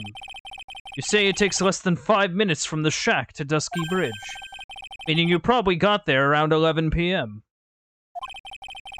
That all sounds about right, I guess. And then Nick showed up and did his falling act. That is impossible. What do you mean? 11 p.m. was when the murder occurred in Hazakura Temple. Thus, Wright was still there, in the courtyard. There's no way that Larry could have encountered him at Dusky Bridge at that time. Excuse me. I have an objection. You do? Edgy, how many times do we gotta say this? I'm not Larry, I'm Maurice. Gah! It has not been proven that the murder occurred at 11 p.m. The sister only said around 11, in which case it could have been earlier than that. Watch your footing there, Miss Francisca von Karma. The slope ahead is slippery, but there is still no way that Wright could have been at Dusky Bridge at 11 p.m. And why not? It is clearly written here in the weather data report. It took around 30 minutes for the bridge to burn out. Therefore, the bridge must have been burning until at least 11:15. Which means, what exactly? Wright did not see the bridge while it was being consumed by the flames that night. Wait, that's not right. In fact, he did not arrive on the scene until the flames had died down. Oh, I guess that's true? Yeah, because it's not like a blazing inferno, I guess. Larry, you arrived at the bridge at 11 p.m., but Wright did not make it there until at least 11:15. I suggest you stop hiding things and just tell us the whole truth. Now then, what happened during these missing 15 minutes? I feel like I just got brutally woken up by toilet splashback.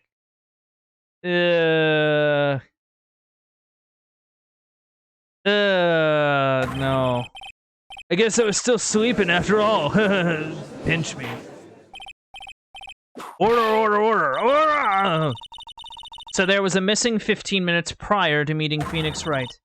I hardly see that as much of a problem. Yeah, not so much of a problem at all. Really? The bridge is burning before your eyes, and there's a phone right next to it. Why then did you not report the accident? Yeah, witness. Why didn't you?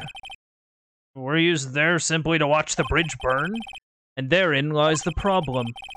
For even after the bridge had burnt out, he was still there. Staring into space, this witness didn't even attempt to fulfill his civic duty. That's what it sounds like. Ah, but this is Larry we're talking about. And even he is incapable of being so stupid.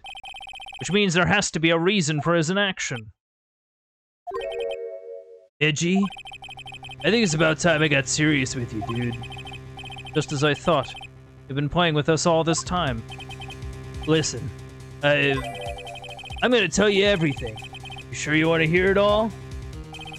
Butts is sus? Yes, butts is sus. When something smells, it's usually the butts. Yes.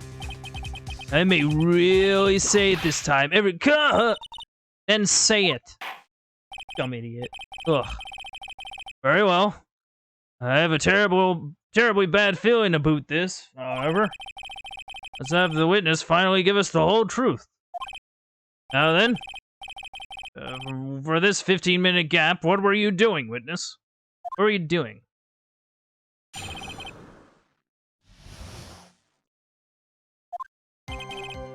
I'm doing him. I'm an artist. What do you think I was doing?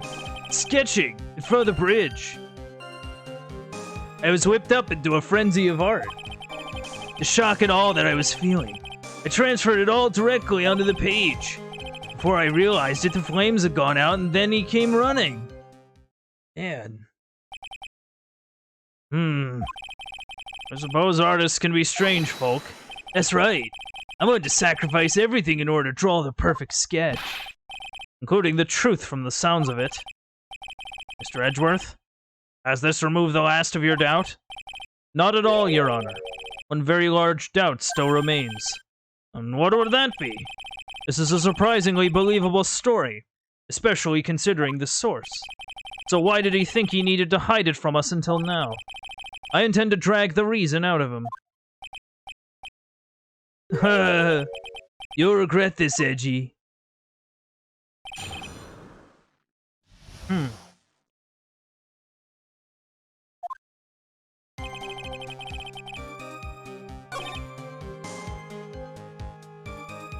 So where is it?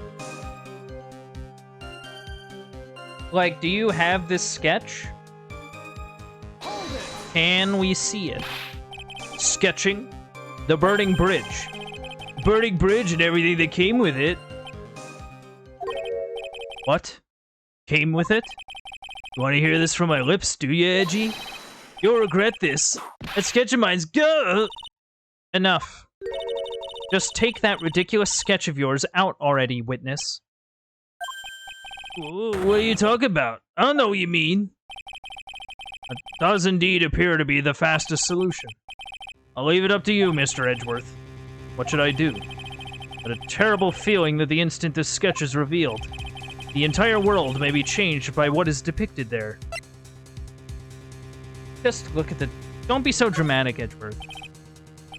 Larry, I wonder if you could show us your sketch, please. Well. Even I couldn't have imagined it turned out like this. Imagined what? That Maurice Dunham's debut would take place here, today, like this. Ouch! Show it now. Okay. Steel yourselves. This is the world of Maurice Dunham. Wait, what is that?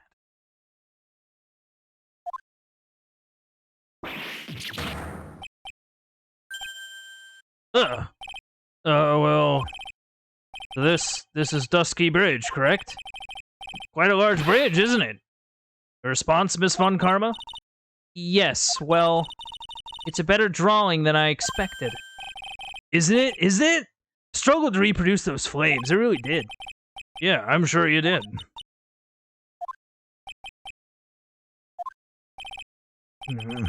This is going to get ugly. No one has the courage to bring it up, it seems. This mysterious flying object. Larry? What? The burning bridge is fine. But what is that unfortunate-looking figure? You spotted that? I thought you might. Yeah. However much I might want to ignore it, I can't.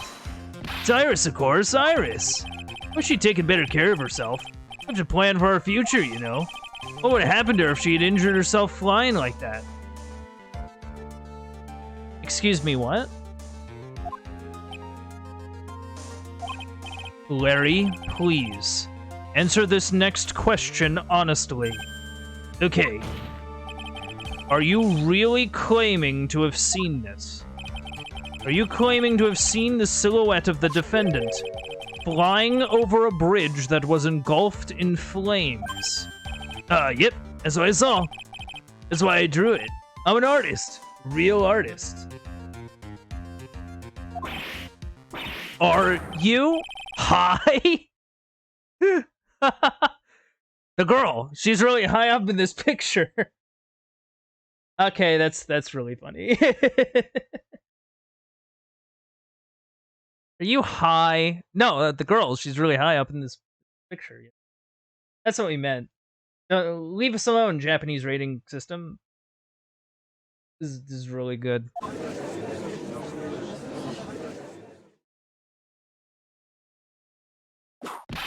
What was that for? This is all a bad dream. I was hitting you on the cheek to test that theory. Please whip your own cheek from now on if you wish to test your wild theories. Anyway, no court of law will ever acknowledge that people can fly. Actually, there's some precedent for this. He was flying pretty high, my sweet Iris. He was about 30 feet above the bridge, at least. It was really something to see. This has to be some kind of mistake.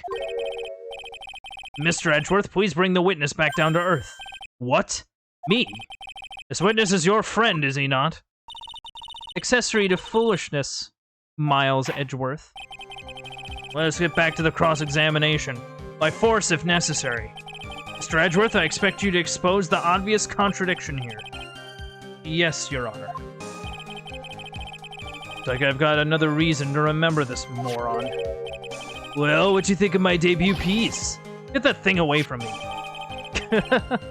Horrible sketch of what he saw.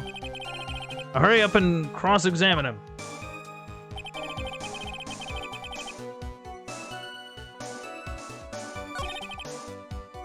Okay. Well, that's new. Oh wait, she didn't have her hood. How can she have her hood if she didn't have her hood? What is going on? Larry, what did you really see that night? Not that I particularly care. Your position, that's just being irresponsible. I drew exactly what I saw. I'll give you a whole $1 that it's the truth. If that is truly the case, there's one thing that we can say for certain. What might that be? That person who flew over the bridge would not have been the defendant, Iris. What? What do you mean? I don't understand. Ugh. A foolhardy folly of a foolish statement by an equally foolishly foolhardy fool. The fact I can do that without stumbling is frankly amazing. I am proud of myself of that one. How exactly can you make this claim? Tell us, Larry. According to this picture, the individual whom you say you saw was wearing a hood, correct? Yeah, of course she was. That rundown shack is quite away from the bridge. The hood is what told me that this floating angel was my Iris. The hood is my darling Iris, and Iris is my darling hood. Whoa!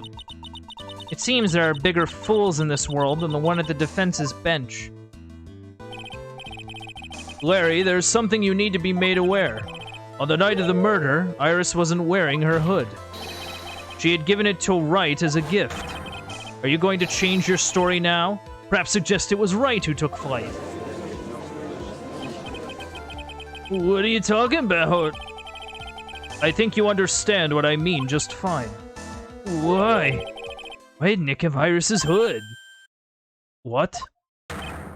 Edgy, what's going on with Nick and Iris and Nick? Why, you Nick, you dog!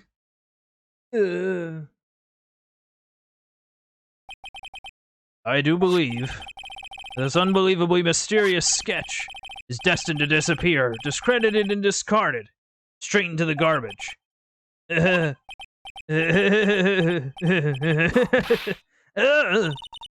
What is it now, witness? It feels like I've been waiting 25 years for this very day to come. Edgy, Today's the day I get to completely stupefy you. Oh god. Here we go. What? What is the meaning of your outburst, witness? I hate to have to do this, but I have some definitive evidence.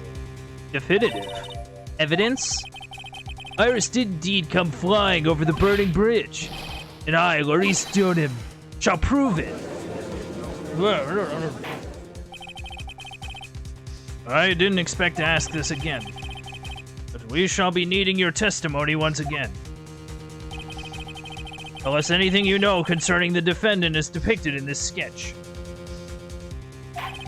Show us your evidence that this nightmare was actually a reality. Okay, I hope you're ready, Edgy. Because I'm going to feed you a whopping serving of pain.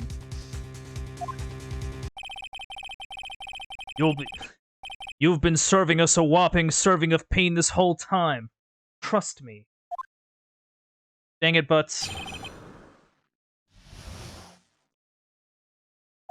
When I reached Dusky Bridge, she was already gone.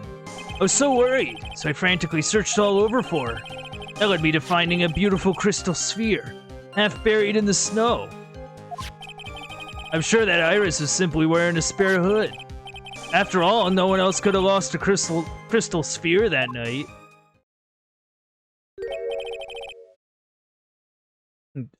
Crystal sphere? This one. Pretty, isn't it? Finders keepers. There's a bit of blood on it. That's not good. That sphere. Where did you find it? Let me see. Around here somewhere? Looks about right. What's it doing out there? So...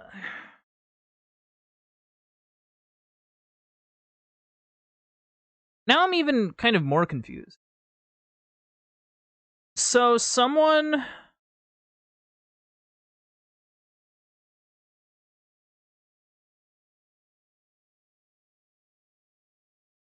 what's with this sphere? And it was half buried in the snow? It had pretty much stopped snowing by then.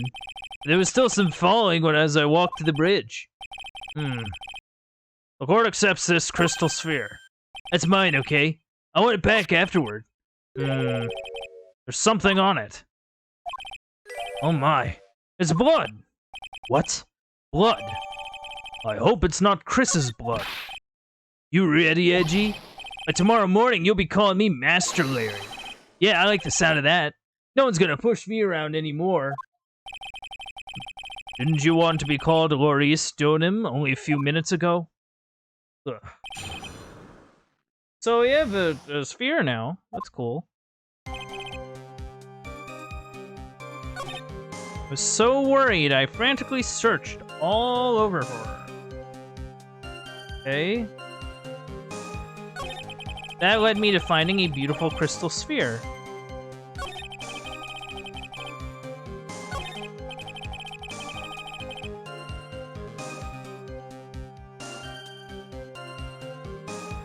Well, that's a lie.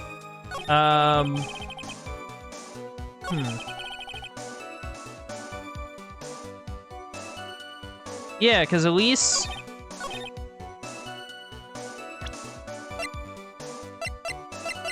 well, how do we...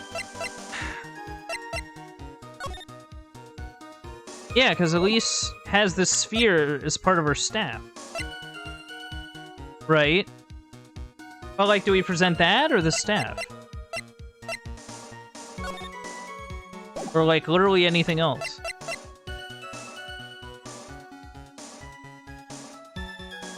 Oh, this is the... wait, this picture was taken by... right, this was the picture taken by him. He would have known that... Larry, that night, there was someone who lost a crystal sphere. There was? Who? Who is this stupid idiot? Miss Elise Dunham, the mentor to a stupid idiot. The victim? I have a photo of her here. And on the end of her staff, you can see a familiar-looking crystal sphere. Hey, that's my photograph. Give it back. Ouch! A crystal sphere like that is quite easy to find. I have one just like it on my brooch. They look nothing alike. In any case, please take a look at this. This is the victim's staff found at the scene of the crime.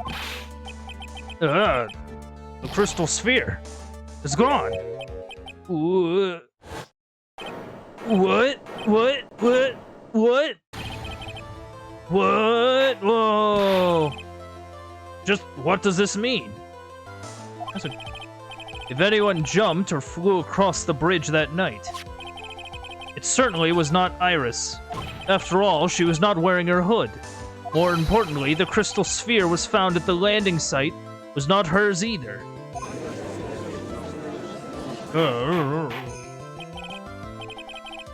That means the one who flew and dropped the sphere was the victim, Miss Elise Jonum? What a magical lady. A fool alongside another fool on a fool's errand to reach a foolish conclusion. First of all, this sketch, which I prefer to call a scribble, is ridiculous. People cannot fly, thus it is rejected. You can't do that. So, to eyes. And this crystal sphere. This is nothing more than a red herring. You honestly believe that? Give it some thought. I'm sure you realize it as well, Miles Edgeworth. Elise Dronum was in her room on the night of the murder. There was no reason for her to go to Dusky Bridge. Therefore, this sphere cannot be related to this case. That is all. Objection! Miss Francisca von Karma. The only people who will accept that explanation are scatterbrains and clowns. Why are you pointing at me? The victim's crystal sphere was found near the bridge on the night of her murder. Yet you expect us to believe this has nothing to do with this case. That crystal sphere, it was probably thrown away at the bridge after the murder. After the murder? There is blood on the crystal sphere, isn't there? This naturally suggests that it was thrown away after the murder took place. The killer placed it there to throw the investigation off the scent. Which is the exact same reason that he drew that ridiculous sketch. What? You mean I'm the killer? No way! All joking aside, just when did this crystal sphere appear near the foot of the bridge? Unless this can be proven in some way, I refuse to believe this is related to the case. She makes a valid point. There is no evidence that Elise Dronum left Hazakura Temple that night. However, somehow this crystal sphere can be proven to have been dropped before the victim was killed. Then this case is going to transform into something else entirely.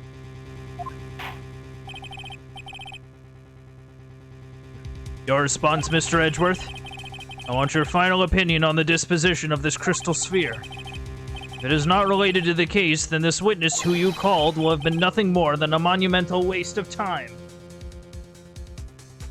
Every time I watch someone play this game, I start yelling objection for at least a month. Yeah, it's fun to do. It's fun to do. Apparently the DS version uses the microphone.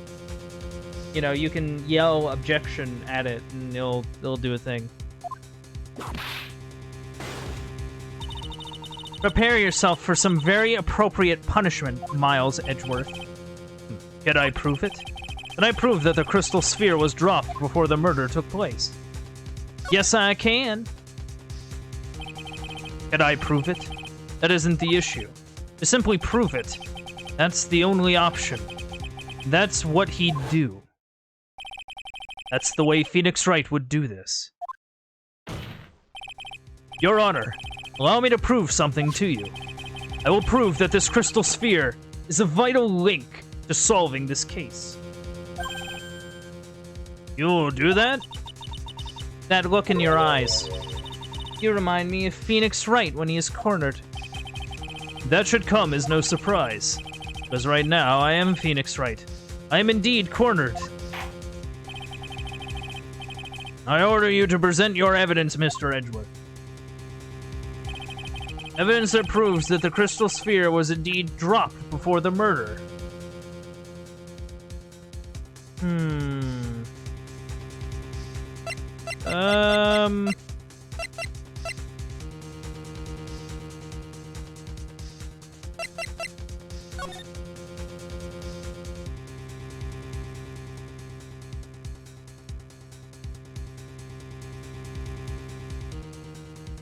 I don't see anything here.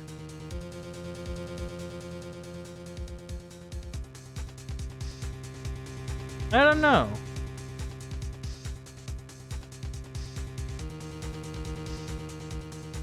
I don't see anything in the photo that would indicate. Half covered in snow.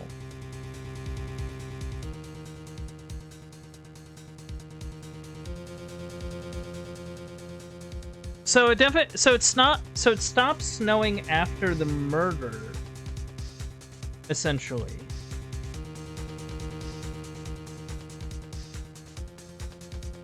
But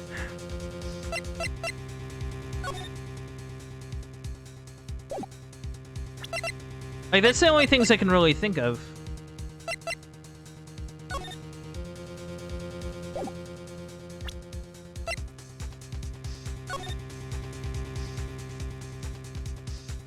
Yeah, I'm not sure what angle this is at.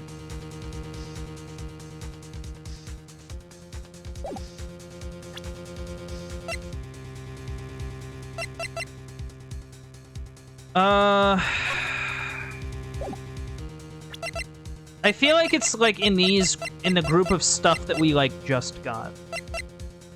It's like I don't think the temple map helps or that or the staff or anything like that.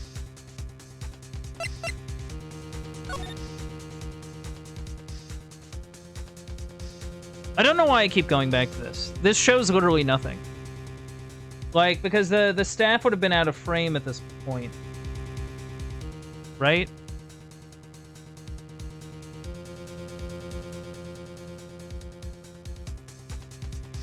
Wait. Where is her staff? Well, no, her staff was quite far away from her at the scene.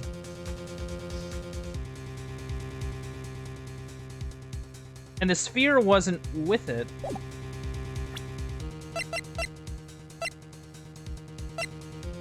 Unless the sphere's the evidence?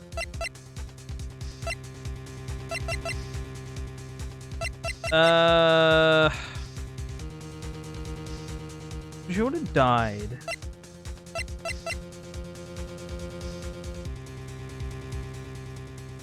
If it was... Okay, so if it was half covered in snow near the bridge, and if it had to have been there before she died... Wait, does that mean that she put it there? Like, that wouldn't make sense. Like, why would she do that?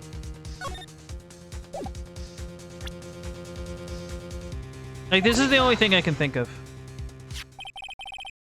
This crystal sphere. It was half buried in the snow, correct? That's right. If it hadn't stopped snowing, then it would have been game over. The snow would have totally covered it. Oh, I think I get it. That's all I need to hear from you, Larry. Your testimony makes one thing quite clear. What? That the crystal sphere was dropped, it was snowing, even if it was ever so slightly. Snowing? On the other hand, let us look at the scene of the murder. Oh, yeah. I'm catching on. Proven earlier today, there's no snow on the victim's body, so she was dead when the snow was done. But it was still snowing when they found the sphere. Yeah. Therefore, the crystal sphere must have been dropped before the murder. What? Then why is there blood on it? Order. On the night of the murder, the victim did indeed go to Dusky Bridge. And there, something occurred that caused the staff's crystal sphere to come loose. What? What could that have been? This sphere. There's some blood on it, isn't there? Allow me to raise a certain possibility at this junction. The real crime scene was near the foot of Dusky Bridge. Oh. The murder didn't take place in the Hazakura Temple courtyard. Only a fool would suggest such a foolish piece of absolute foolishness. Just who is the fool? And which part is so foolish, Miss Von Karma? Have you been paying any attention this whole time, Miles Edgeworth? The sister saw everything. She saw the victim being killed by the defendant in the Hazakura Temple courtyard. That's not exactly true, now is it? To put it more precisely, what she saw was the murder weapon being removed from the victim's body. That's the same thing. No, it isn't. You said it yourself. Very little blood is actually lost.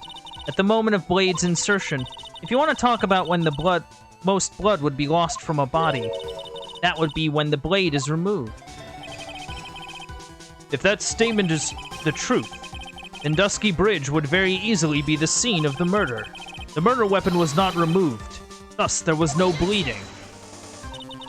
You are forgetting one vital thing, Miles Edgeworth. Elise Dunim's body was found in Hazakura Temple. On foot, it takes 15 minutes to travel from Dusky Bridge to Hazakura Temple. You mean to suggest that someone carried that body all that way? I've made it this far. The only place to take this is to the end. Just need to prove that my version of the events is also perfectly plausible. Now then, if the defense is ready, the court would like to have an explanation. Please show us the method by which the victim's body be carried to Hazakura Temple. Oh, the snowmobile, right? Because there's a snowmobile. I mean, I would imagine it'd be kind of a little difficult, but it is possible.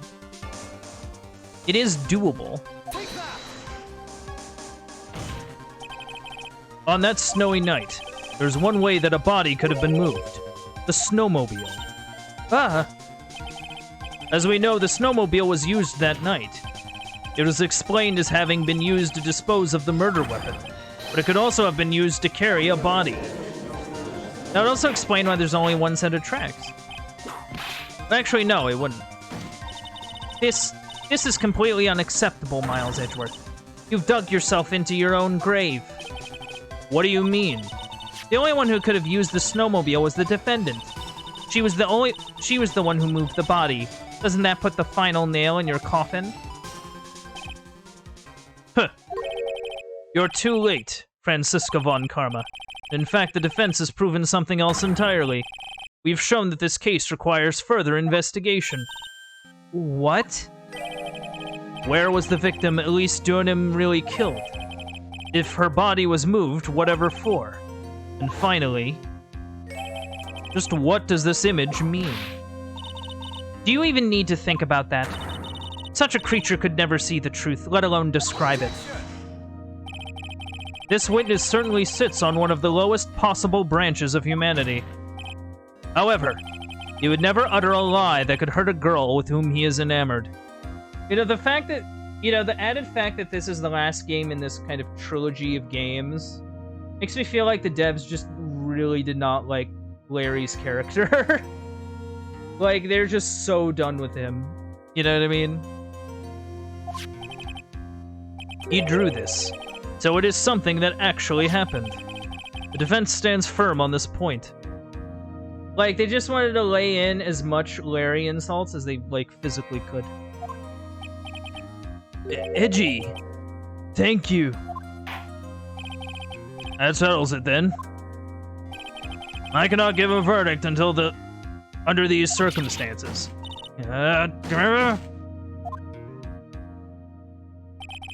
Right. I seem to have fulfilled my part in this. It's just as I thought. Franziska Von Karma, you make a wonderful partner. Excuse me? There was one reason and one alone for me being here. To expose the darkness lurking in this case, and then pass it on to Wright. Really? That's what this is all about? You could have just told me that from the very beginning. Then I wouldn't have had Franzi whipping a... Miles Edgeworth, I don't care about what you were here to do. This was my chance to finally grind you under my heel. A shame that your chances seems to have slipped you by. What a shame. Frenzy! This is all your fault. Such a terrible witness. You are an affront to all the legal system. Whoa, ow, ow, ow, ow, ow. I demand satisfaction. Oh, you killed him. I cannot believe that the witness's testimony relates to an actual event. However, there has to be some sort of answer for the questions it raises. Have his words here today been the truth or lies?